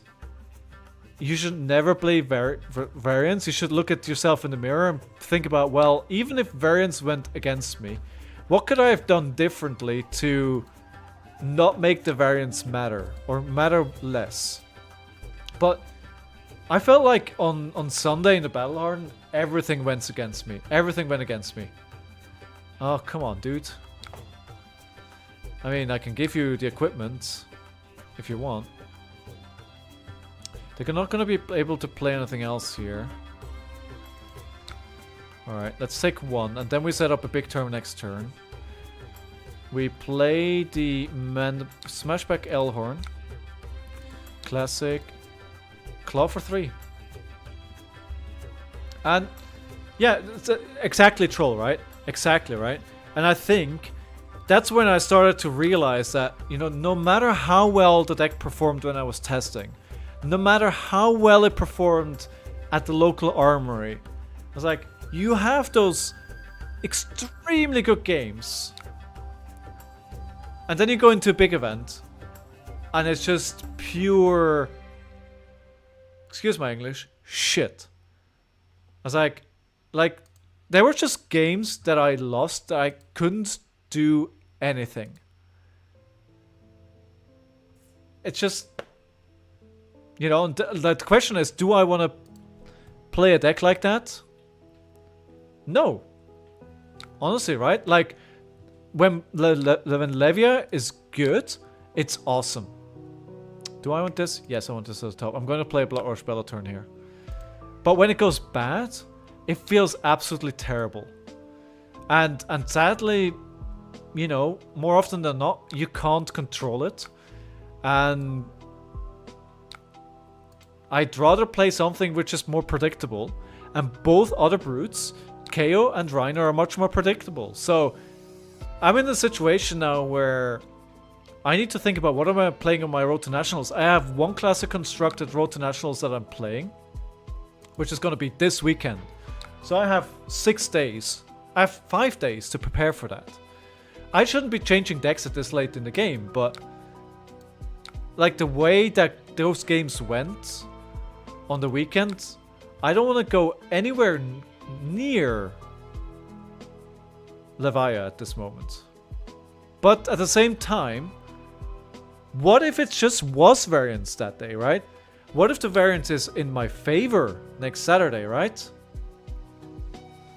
At my battle it's like 2 limbs from Blood Rush and... Yeah, exactly. 2 tear limb from limbs and Blood Rush and Art of War. It's like, well, my turn is over, right?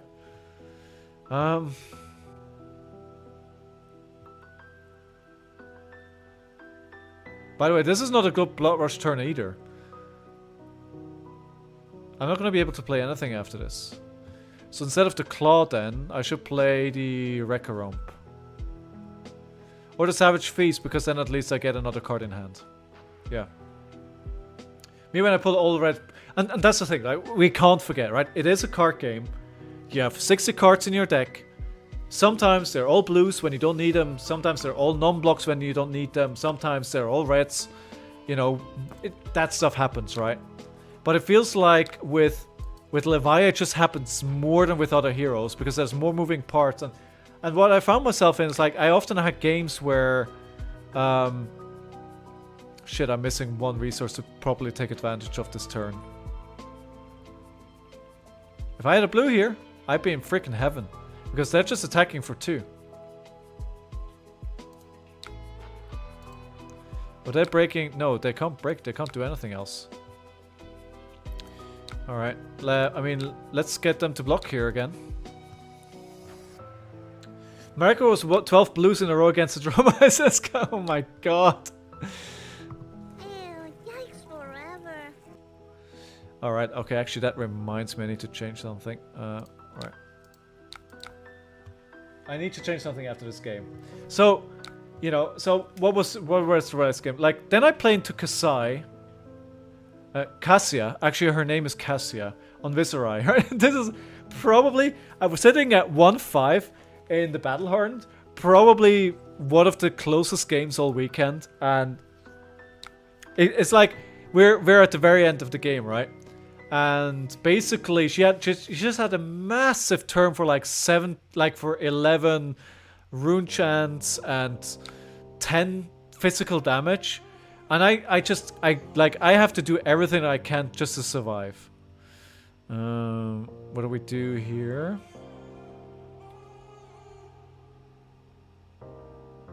Clash with agility feels pretty good here, to be honest. 5. I win that.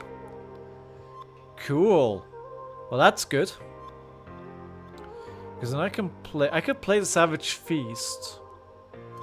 Yeah, let's do this. I discarded a 6, so now that means Mandible Claws are turned off. Yes, let's go. Turned on.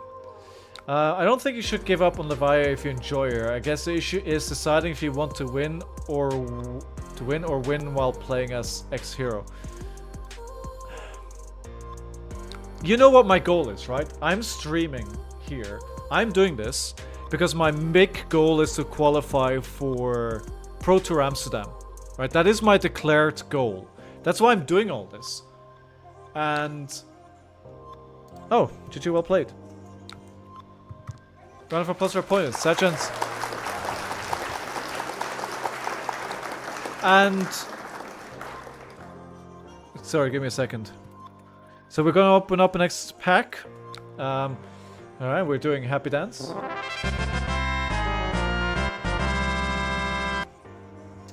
Alright, let's open... What pack would you like me to open? Let me know. What do we open? We do pack 1, pick 1 as always, if you would like. Crew... Of course with the packs that we can do it. Right? Alright, let's go. Dusk Till Dawn. Alright, let me put Dusk Till Dawn in there just for use and Havoc. So the reason, again, just get back to my story, right? The reason why I'm doing this is because I want to qualify for Pro Tour Amsterdam. Now, in that case, I need to play the deck that can give me the biggest chance of doing that. Because it's going to be so competitive. The only way you can get into Pro Tour Amsterdam is winning a event, basically, right? You don't get a PTI for winning an RtN, right? You don't get. You only get it if you go top 8 at nationals. Actually, might have to go to Nationals just to play whatever Battle Hardened or else they got going on there to try and use that road to qualify. Because if PQ, like I'm gonna go big this PQ season, I'm gonna chase it. But I have a declared goal, like I'm going hard this season. So while I'd love to play the deck that I just enjoy playing, I can't do it this season, right? I'll happily go back to that afterwards once I've achieved my goal, because I'm not gonna try and go to Pro Tour every time. But like for this season, I just need to go all out, and I just need to try and make it happen. So I need the best deck, and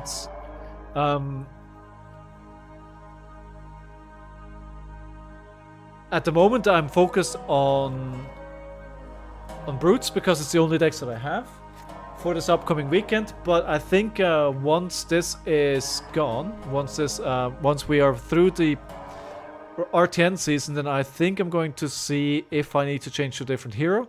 And if a different hero is what I need to do, then that's what I need to do, right? I need I need to do what I need to do to achieve my goal. All right, this is up and this is up. Let's make this change. Let me know if this is better now. Ew, yikes forever. Okay, I'm not convinced. I'm not convinced, Troll. I'm not convinced. Alright, DDT is what you want to see me open. I'm not convinced that KO is as good as people think it is. I'm not sure. Maybe I'm completely wrong on this. I think KO is too predictable. As I mentioned, none of the 19 that went to the Battle Hardened this weekend he's too prone to disruption. Right? What does KO do against a Bravo? Like, you can't stop. There's no defense reactions. There's nothing you can do.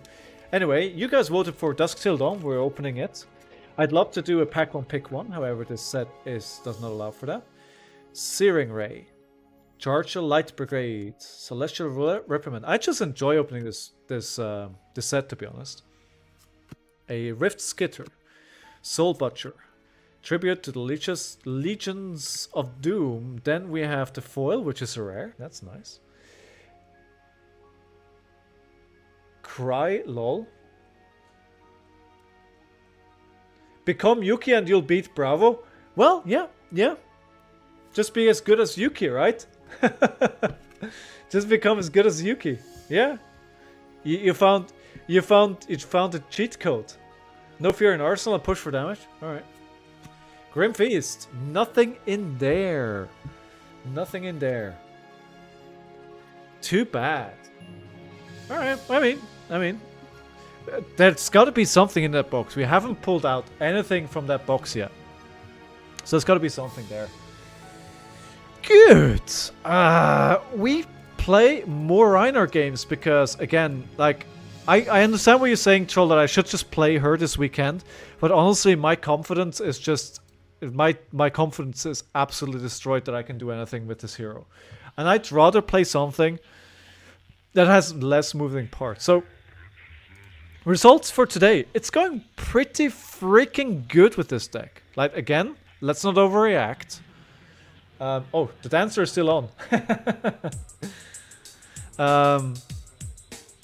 We lost one real game. And we could have won this if I wasn't stupid.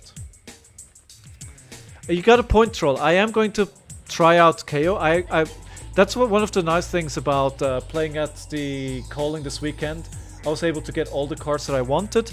I have 3 runners. I have the same packing. I have everything that I need to build KO now, which is nice. I actually pulled the 4th. I bought 3. I panic bought Cast Bones last Monday after Yuki won, and I actually got them significantly cheaper than what they're running for now. And but now I have a 4th because I opened up afterwards. Right, so Viserai. Viserai, that was... Yeah, so basically, she did that huge turn, right? And I need to do everything, and I need to actually go through everything very carefully to survive. I survive on 2 life, right? I have 1 card which is in my hand, which I can play, which is a blue.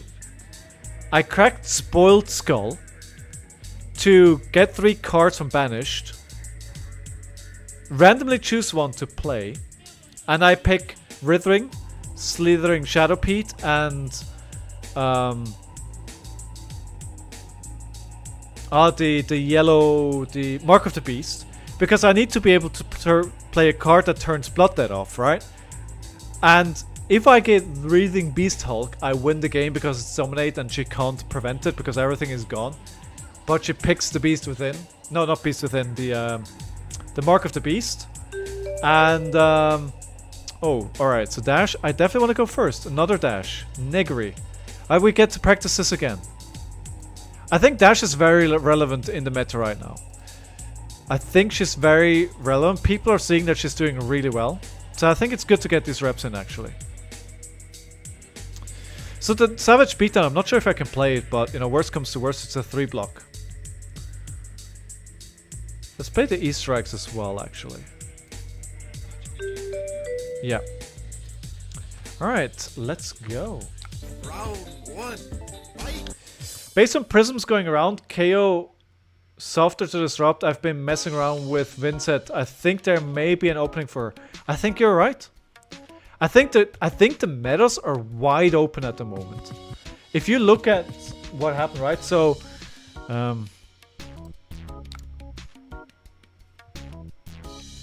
alright, so this is a slow. This is a slow one. So if we do a Clearing Bellow here, with the Show No Mercy, that intimidates twice. If they block, do I want to play this?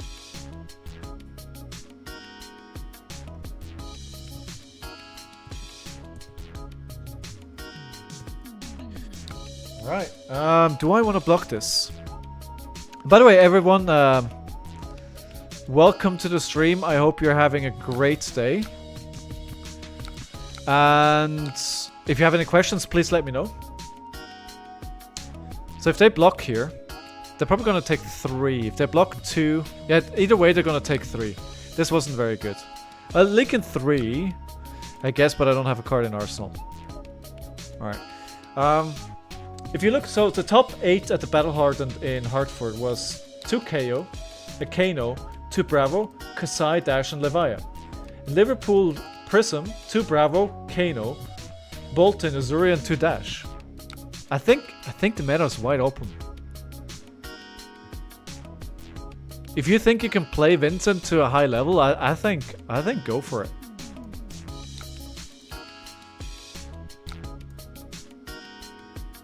I think they're going to... they're boosted 1. Alright, I'm going to show them this. I'll block with that. Oh, is it 2? Ah, crap.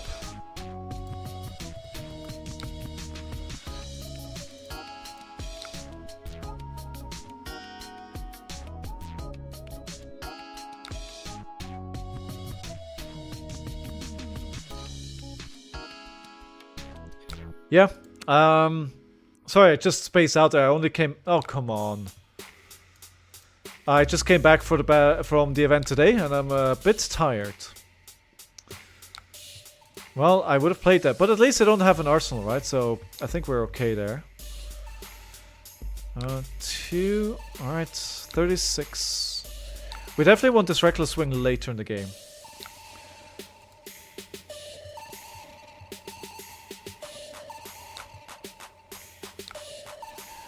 Okay. At least we have 2 Pulse Wave Harpoons out of the way, right? I think actually they're pretending like they're... I think they're pretending that they are slow dash. I think they're actually quite aggro. I think they're masquerading. I think they're aggro. Either way, with this block, I get a My Token from the equipment. Oh no, maybe I was wrong. So they're just gonna... Oh, well, Zipper hits. Alright, 5. Go again. And then another pistol shot. And they're probably going to Arsenal after this. Nope. Well, then my plan is not doing anything.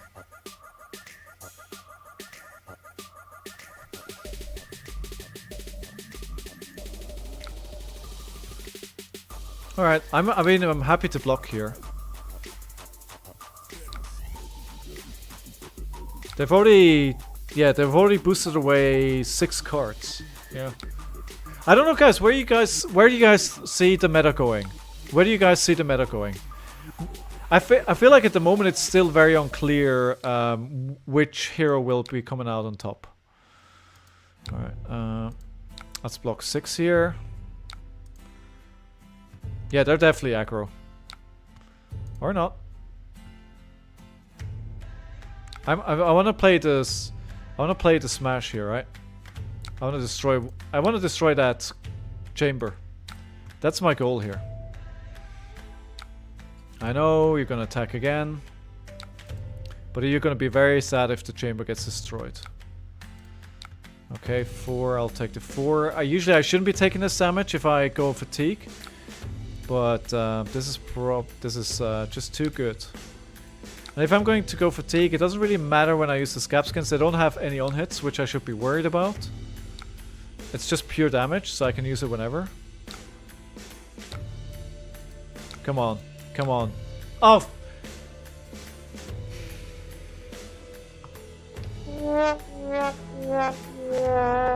Well, that's the last thing I wanted to see. That is the last thing I wanted to see.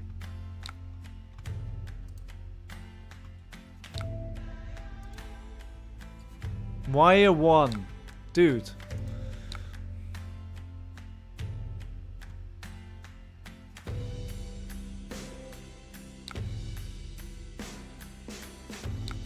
Yeah, I know, you're gonna go again.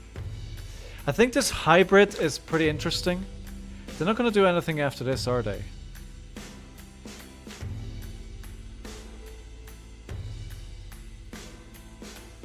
Well, no, they haven't boosted, so they can't go again here.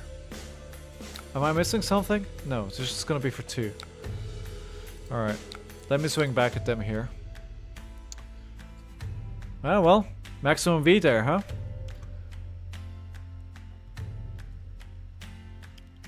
You can block it, but then you probably don't have enough cards to play it. I really love this card. I think it's a bit expensive. So that went into our hand, so there's no way they'll play it this turn. Also, we have 2 defense reactions if they actually would try. Next turn, what we can do is we can do 2 fate for... We can just... Alright, fair. Okay. I think in this case, this is just going to be for 3. So we're just going to block for 1 here. Is that the right choice? Yeah, I think we keep the defense reactions. Pass. Good, yeah, that's fine. We do leak damage though. We need to be careful here not to leak much more damage. Alright. However, this is, you know, this is a 7. If you don't defend with 2... And even if they use max V here, I have 2 defense reactions. So that's pretty good. If you have any questions, everyone, if you're here, you have questions about what's going on, what I'm doing, who I am, and W2F, what is Flesh and Blood, please do just raise your hand. I'm happy to answer any questions you may have. Any questions? How are you? That's a good question. Thank you for that question. I'm tired, but I'm good. I was very frustrated yesterday with how things went, but I'm better. I'm okay. I think they're going to do a maximum V here. I think they should have enough with the 5-card hand. Should I use... No. Okay, I could just use this. I don't use the defense reactions for this 3. I need to wait. Okay. I'll use the sync. They can't generate enough to play the maximum V. It's still there. I know it's still there. I use the sync below to put the Blood Rush spell on my arsenal. I have to be careful not to get too eager in trying to play that Blood Rush spell turn. It's good to have it, but... Is it stuck?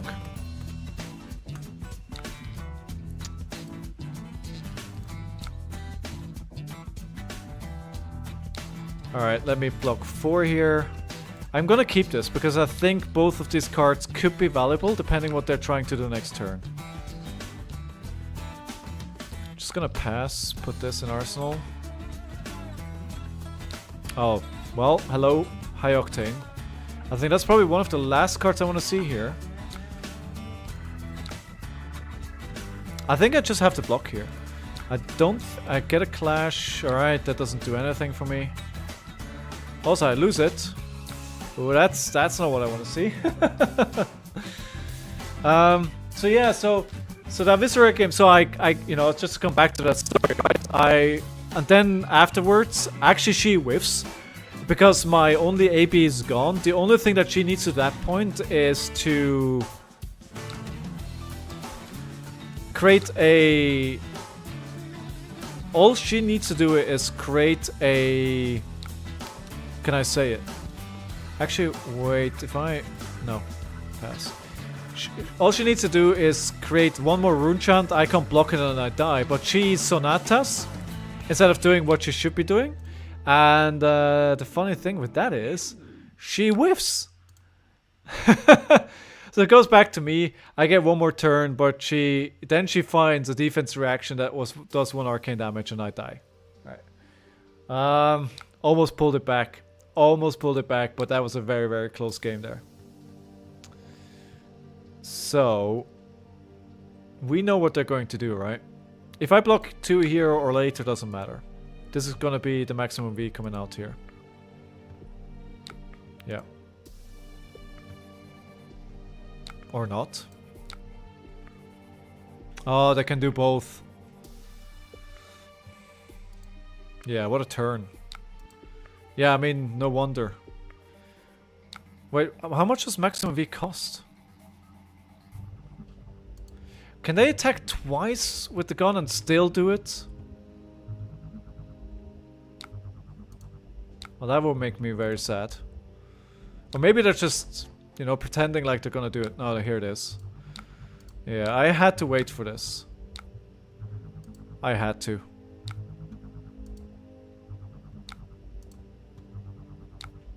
This was a huge turn from them. Right, huge. Absolutely huge. Do I want 2 Blood Rush Billows? I do not. Because I'm probably gonna need to block here anyway. Yeah. Yeah. So, that was actually a pretty fun game, to be honest. And then the final game, round 8, I was 1-7. You know, to say that I was tilted at that point is probably an understatement. I still tried to play my best. It was into Phi, and I still think, like, pure aggro race decks are probably still the worst deck for any kind of... to go again. For any kind of brute. So I tried to race them, and it actually went pretty well. Honestly, I think it went pretty well to start with. Frick. I misplayed this. Well, I didn't know they were going to turn their end. Enter turn, right?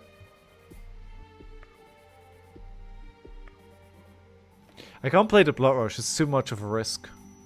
I could play the Clearing Bellow, but it could be a very underwhelming turn after that. Maybe I just play the Swing Big then. Yeah, let's just play the Swing Big here. Keep the defense reaction in arsenal. Maybe we can block some more. They're down to 17 cards. They're getting pretty freaking low right about now. But they have another Tekla Pounder. Oh, I wish that item earlier hadn't whiffed. And a 5-card hand. This might be it here, to be honest.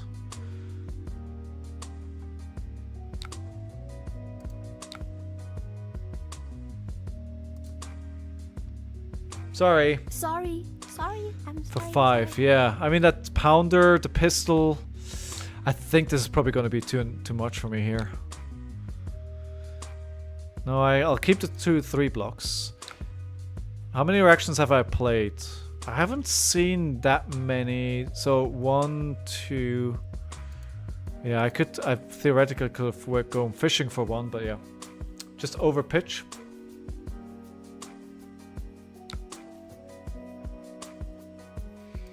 I need to take... So if I block 2, I waste a block. Right, I can't waste a block here. Oh my god. Jesus.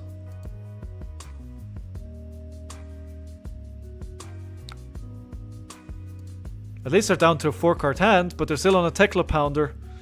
And I got a 2 block. Oh my god, another high octane. Yeah, I think we're getting our second loss here today. Yeah, I don't think I can win this from this position. They're just gonna, yeah, they're gonna create so many action points that I can't do anything about it here. Ah, sorry. I didn't mean to block. I didn't mean to. I clicked too fast, but yeah, I have to use my whole hand to block here, and that just pistol. Yeah. What went wrong here?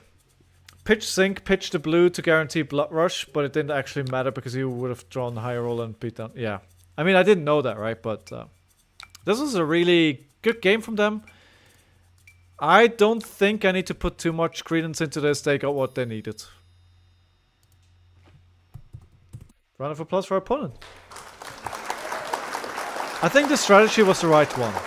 I probably, if I take a little bit less damage, I think the difference maker here was, or one of the difference makers here was when they were able to play those 2 Pulse Wave Harpoon at the very start.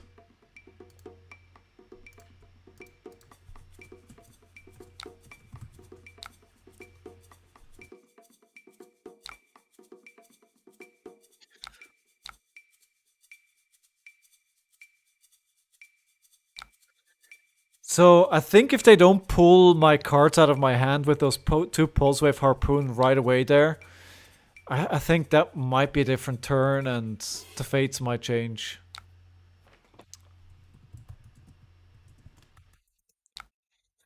Yeah, but you know,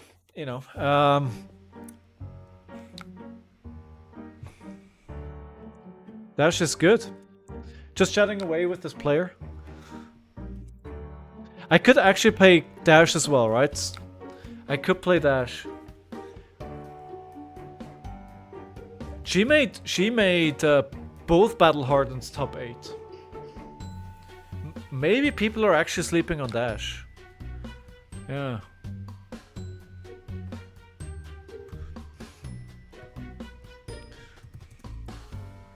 She's always been a sleeper pick. So I'm afraid no pack opening for us now. So they're saying they played over 1,000 times in Blitz. I mean, no wonder then we lost this, right? If somebody like this experience comes in, it's like they know their deck inside out. You know, it's a factor as well. And that's why I'm not sure if I want to play this deck on Saturday. Because I know RHINAR. I know what RHINAR does. Do I know the strategy of what I need to play this well? I don't know. I don't know. I'm not 100% sure. Alright, anyway. So we have 2 real losses now. We're on 5 wins. Alright, let me update the screen. I think I forgot to do that for a little bit. I did. Many apologies, my friends. So we're on 5 and 2. I think we have a positive record, so that's better than what I achieved on the weekend. So it's good to win some games every now and then. Alright, okay, good. It's a good deck, honestly. I'm really liking this. My fear is matching into a Phi here. And we haven't seen Bravo yet. So we don't know how this behaves into Bravo. We don't know how it behaves into KO. So I think that's really important. And if you're here for the first time and you're having a good time and you haven't yet, then I'd love for you to hit that follow button. Okay, good. So Kasai is going to be an interesting test. I haven't played that either, and I think we need to expect that. Lord Pagura. Does she draw multiple cards? She can. I think just getting the defense reaction is good, right? To hold the line. With all her attack reactions, I think the additional, even the 2D react should be good. Should be good. Clash should be good as well. And I think that's probably what we're sideboarding here. Is the equipment suite what we want? Let's double check that. I don't think we need to go gamblers. Unless they create a big army, but I think at that point the game has probably got out of control anyway. Another Blood Rush Bellow, turn 1. Then I want Apex Bonebreaker, they're already hitting... Wait, are they? Yeah, I was lucky that I opened this. Arsenal, your D-Rex are still on nourishing. Oh yes, yes, very good point. Thank you for that. Thank you for that. Blood Rush Bellow. Do we Blood Rush Bellow turn 1? I think we do. I think we do. They would be blocking anyway. Right? However, it's not a good Blood Rush Bellow because this is... Actual windup is expensive, man. And the... I mean, I can play the Command and Conquer here. It's gonna be for 6 damage. Maybe I just take the 6 damage and don't look back. Oh yes, getting a blood on her hands. Yes, please. Oh, so she draws a card. Wait, why doesn't she draw a card? Oh, she didn't activate the ability. So, I can... I'll do this. It'll just be 6 damage. Oh my gosh, she's able to block out everything so far. But I got some equipment, which is good. She blocked, didn't use it. Right, yeah. So 35, and I got the -2 on Balance of Justice. I think that's decent. Alright, let's see where we go from here. Yeah, and yeah, so I think that was my... Oh, hello. Hello. Alright, let's do this then. Do I want to sync something here? I'm thinking I'm just going to be playing the Smashback Illhorn into Mandible Claw and arsenaling the Savage Feast for next turn where I have the agility and the might. So I don't want to sync here. I had the defense reaction just in time. So yeah, there's more relevant on-hits here in this matchup, so we got to be careful about when we use that equipment. She has 3 yellows and 1 red, so she should be able to use her hero ability pretty soon. So just a 3. I think that's fine. Yeah, I'm glad that the case that I opened, Troll, was the... oh, sorry, Veed indeed. That the case that I opened was actually the one legendary that I needed. It's like, it was very underwhelming case. I had 1 Rainbow Foil legendary, but I got the one that I needed to make my favorite class work. So, you know, I'm not gonna scoff at that. Alright, just gonna use her ability immediately. Does she have another nourishing? She does not. Oh well, this is going to be for 5. And then for another 4. For 9. I can do more than 9 damage. So I'm not going to block here. The only thing that really scares me about this turn of hers is that she generates the copper.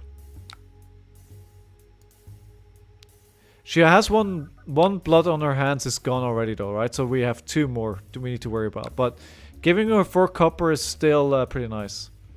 Sorry, pretty bad for her. Okay, so we start with a Savage Feast, I would say. The Command and Conquer is gone. Okay, but we discard it. Oh, wow. Okay, this is good.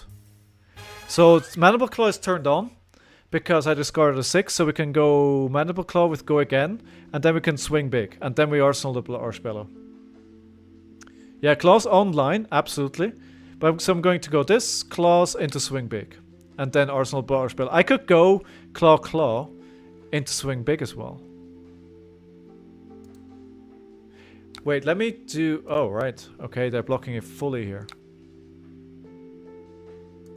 Lord Pagura, I will need to ask you. What is the better turn? Am I going to see this Blood Bellow again? So if I do Claws, it's going to be 3 plus 8. Another 14 damage. I think you're right. I think don't get greedy. Like, play the turn that is there and keep the Blood Bellow for next turn. Yeah, I think that's a play to go. Yeah, let's just do that. Exactly. I think then I have two, instead of having like a big turn this turn, I have two big turns. So like having a big turn this turn. I think keeping the Bloodrush Bellow gives me more value than attacking with Mandible Claw for twice. Especially considering I have the Fatal Spring Tonic up and running as well. And they can't stop this unless they give me... Alright, I mean that's fair. They get a Quicken. So they're going to attack me... How many times? Oh yes, this turned out well. Please discard a Beast Within. Yes. Yes, let's go. He's on fire! Oh. Do we do it? Do we do it? Danger zone! Do we go double Bloodrush here?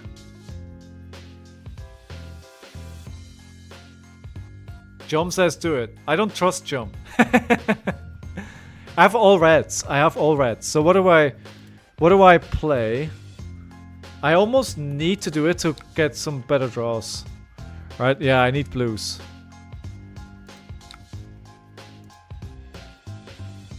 That's all, at least from their perspective, that's all my Blood Rush is gone, right?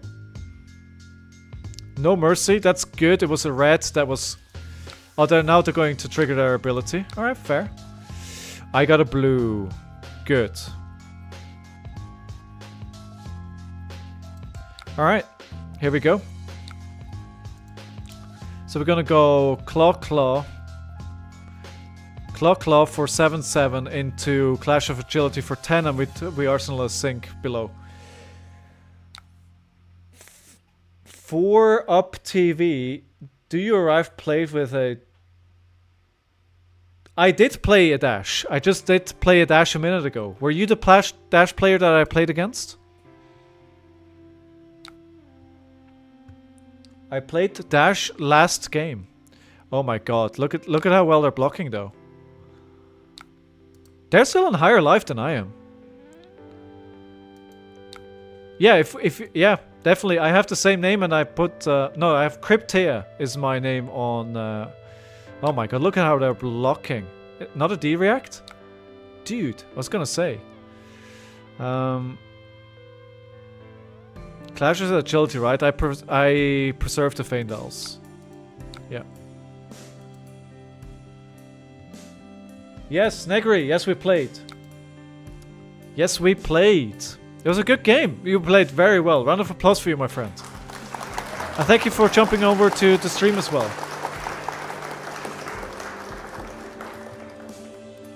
Alright, pass. And that was pretty good. Hey, thank you very much for following. Appreciate that. Thank you again. That was certainly a masterclass in how to play Dash. Gold. Oh, here we go. Here we go. Here we go. Maybe you're Scalding here? RHINAR is very good. He is very good with blocking.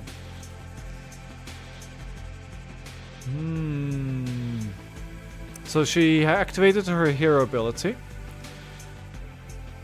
I mean, you've always been able to make a control RHINAR, right? It's just that it's pretty mid-rangey. You've always been able to do that. The problem with that was that that other classes were just better at it. And why would you do it on RHINAR if other players can do it, if other heroes can do it better? What do I do here? So I can play Ascent Packing with a Barraging Beatdown, but that doesn't really do all that much. I think I'm going to use the Scalding Flashback here. Hopefully destroy their turn. Where are you from, for Yup TV? Ascent Packing is insane. It is pretty good. It is pretty good. I did. You got it back, but you had to block, right? You had to delay your... You're Brazilian. Bom dia. Tudo bem? Where in Brazil you're from? Aonde? Something like that. KKK, that's a clear... The KKK is a clear indication that you're Brazilian. Alright, 2. Sao Paulo, very nice. So, a few years ago, I was in Minas Gerais. I went, my partner, she's from Brazil, and we went to visit her family in a small place called Mio Verde. I'm probably butchering how to say that, but you get the gist. I think Brazil has a pretty good, pretty big flesh and blood scene, right? Sink. Cheese bread? Cheese bread. Pão de queijo. It's beautiful, yeah. Oh, yeah, I should have played Sink, right?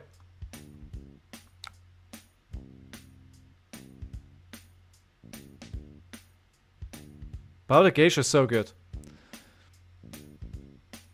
I want some now. I think I messed this up. I didn't pay attention here. I don't want to...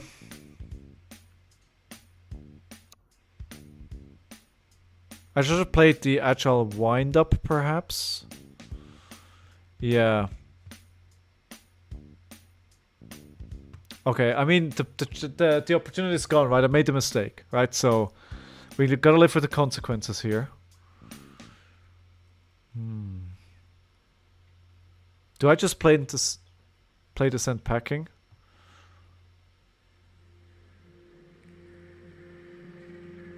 I think I'm gonna play the barraging beatdown into the sand packing. No, that's bad. No, will do.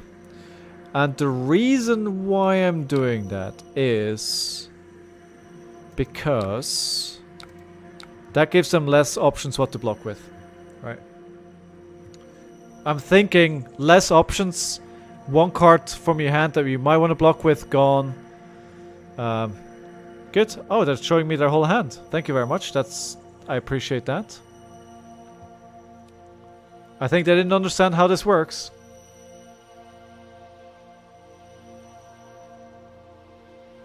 Alright, blood on the, I love the block with the blood on her hands. I love that block. That is a very good block.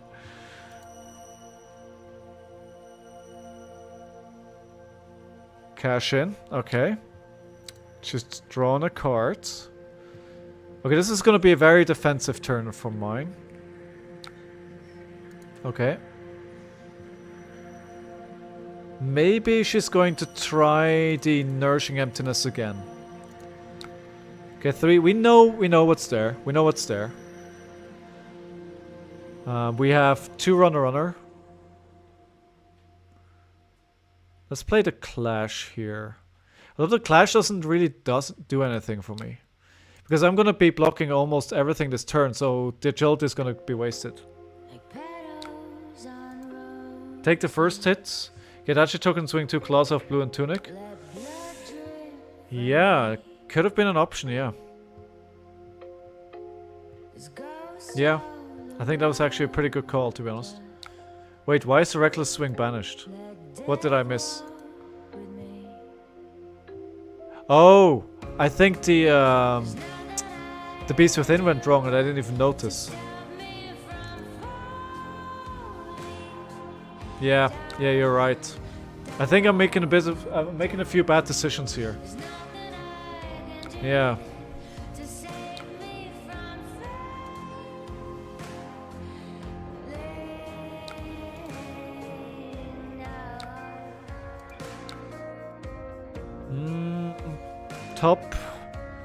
Top, I think. Put it in Arsenal, and we can get pretty close to our win condition here. At least with the two defense reactions, we can block everything now. On our turn, we can play the Clash for 6. Yeah, I mean it's not great, but I think it worked out in the end. But I probably lucked into it, to be honest. That wasn't skill. Alright, 6. So they have one more.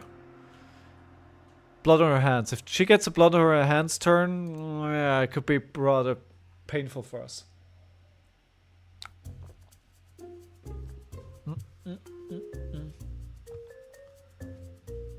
Alright, good luck for... Thank you for checking me out for Yoop TV. Hope to play again sometime in the future. Have a nice day and good luck for your RTNs.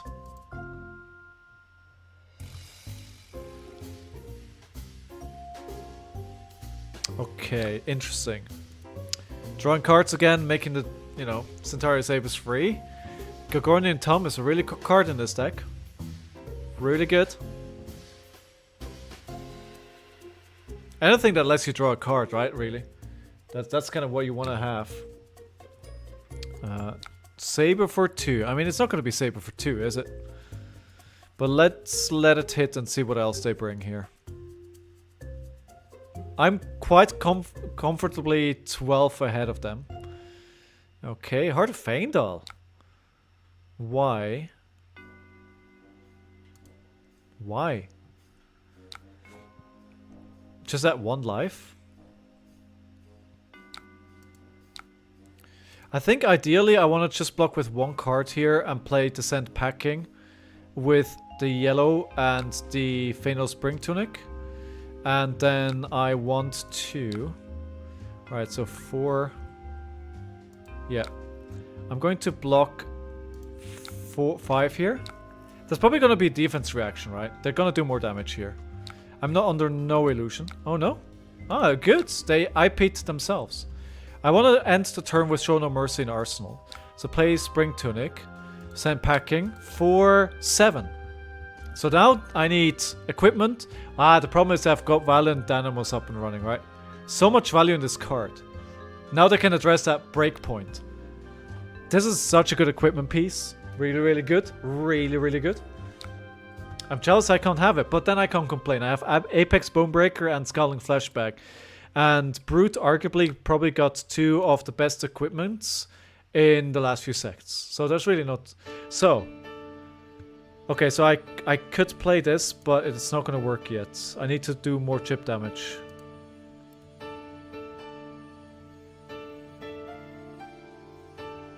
Alright, let this hit again. Another run through.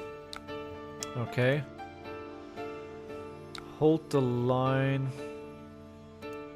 Yeah, let's play the hold the line here.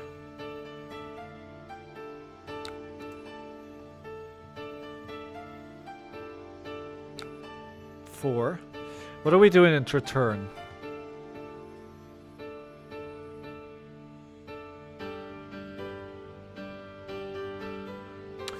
Just play. I mean, we could take the 4. We go down to 20, then it's getting pretty close. But I think it might still be a good trade because then we can play the Smashback Alehorn. I think then we could have a massive turn next turn. I could also... I thought this was something different. Alright, so we'll play the Smashback Alehorn. We'll get 2 tokens, Clash of Agility for 4. Well, for 6. 6, not 4. Alright, they're blocking 1. Are they going down? No. Alright, they're taking 1 damage. Can I please have another... Oh, no, I played all my... I was gonna say, can I please have another Bloodrush Bellow? Please, sir. Can I have another Bloodrush Bellow? I played all 3 of mine.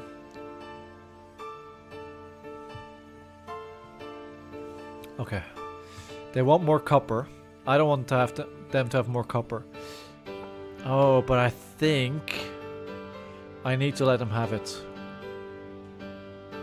I can play a Clearing, Intimidate, Barraging, Intimidate, Show No Mercy, Intimidate. That's 3 Intimidates. And then that's gonna be for a hell of a lot of damage that they cannot turn off. Okay, send Packing, then BB Blue into No Mercy. Send Packing. Oh, yes! Yes, that's good too. Oh, I'm missing... Oh, that's good too. That's good too. That's actually might be a better line. I was thinking Clearing Barrel, Barraging Beatdown into Show No Mercy. But I think send the Send Packing first. And then use the other cards for the Show No Mercy. Yeah.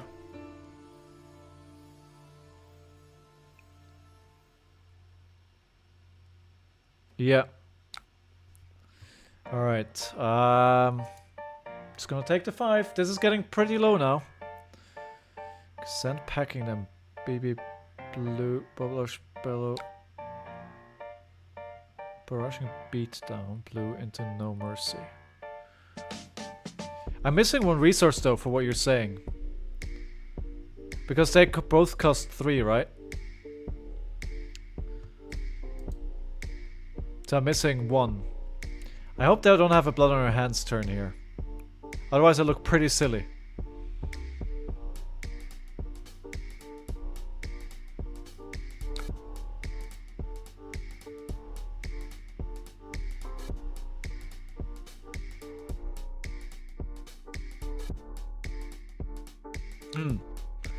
Alright. Yeah, you can have all the copper in the world. So, I think I actually played... Show No Mercy? No. I'm missing 1 resource, that's so painful. 7, go again. Ah, very nice. Bye-bye, Fate Foreseen. So, yeah. And I wish I had 1 more resource. 1 more. 1 more.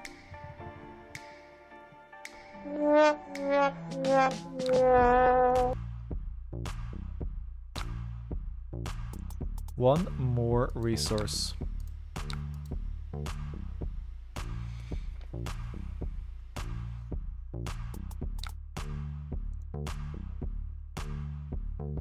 Oh my god, they actually managed to block it all out.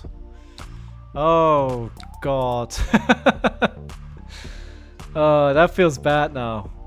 I took all that damage for nothing.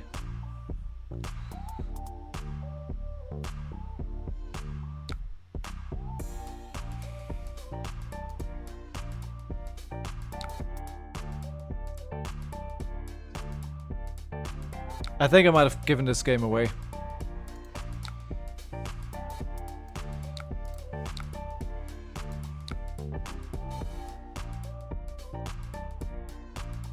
Okay, so I'm playing a natural wind up here, and then runner.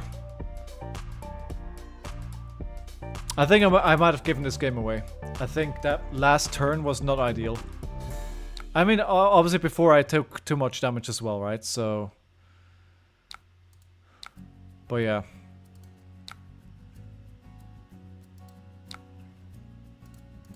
So runner, 6. Into Spring Tunic. Oh, man, this value out of this violent dynamos, man. So much value. So basically all they need to do here is not die and keep a... If they've drawn into the 3rd blood on our hands, then I can't do it. You know, I think that's just a game. Well, we'll see. 6. We're getting a lot of blocks. That is good. I'll use the counter here to attack with Mandible Claw. Actually, first this, then the Mandible Claw. I already had it.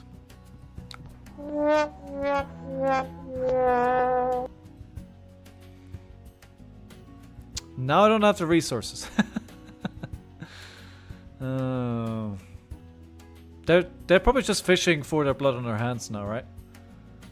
Yeah, runner gave me agility already, yeah.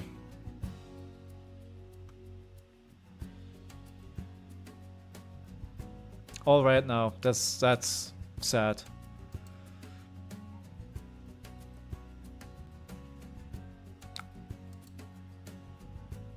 That's sad.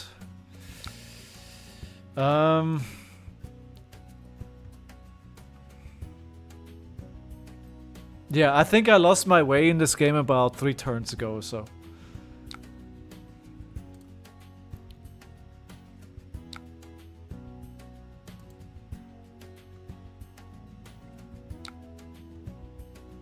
Yeah, let's keep the defense reaction.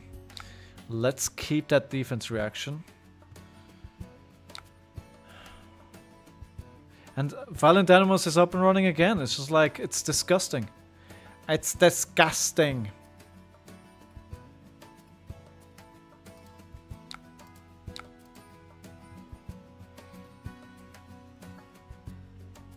Again, all red. Yeah, I mean, at this point, I'm the architect of my own luck, right?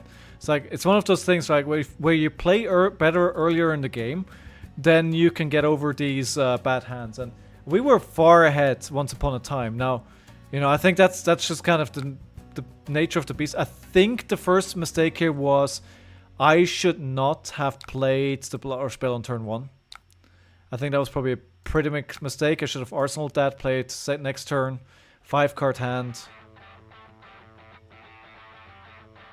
Okay, I can't make the Show No Mercy happen here for lethal. So I have 3 barraging beatdowns red, right? 1 was played. Oh, okay, it's over. Never mind, blood on our hands, it's over.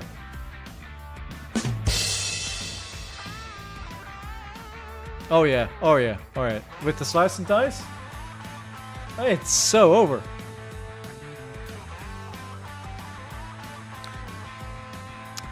Alright, let's block here with the sink below.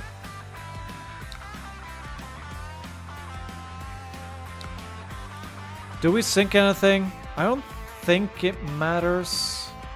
Unless I draw into another D-react, which is unlikely.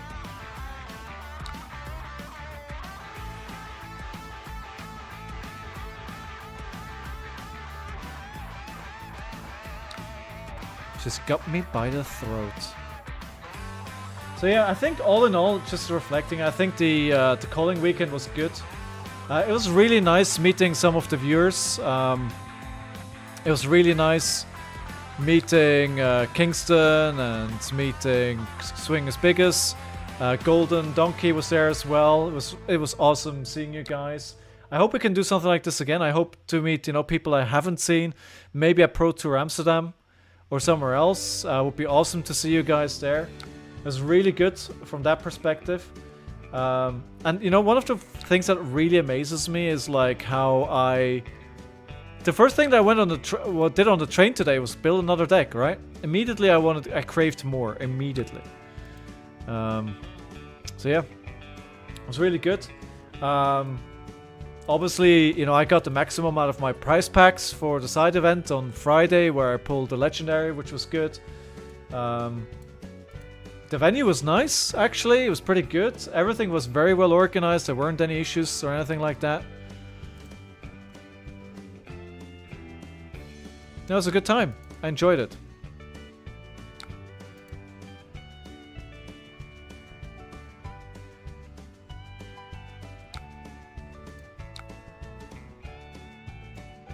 I had a really good time. I want to do it again. We need more callings in Europe.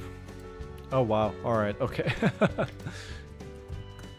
Alright, I think we got a bit... Yeah, okay, you won. Stop. Just stop. Round of applause for our opponent.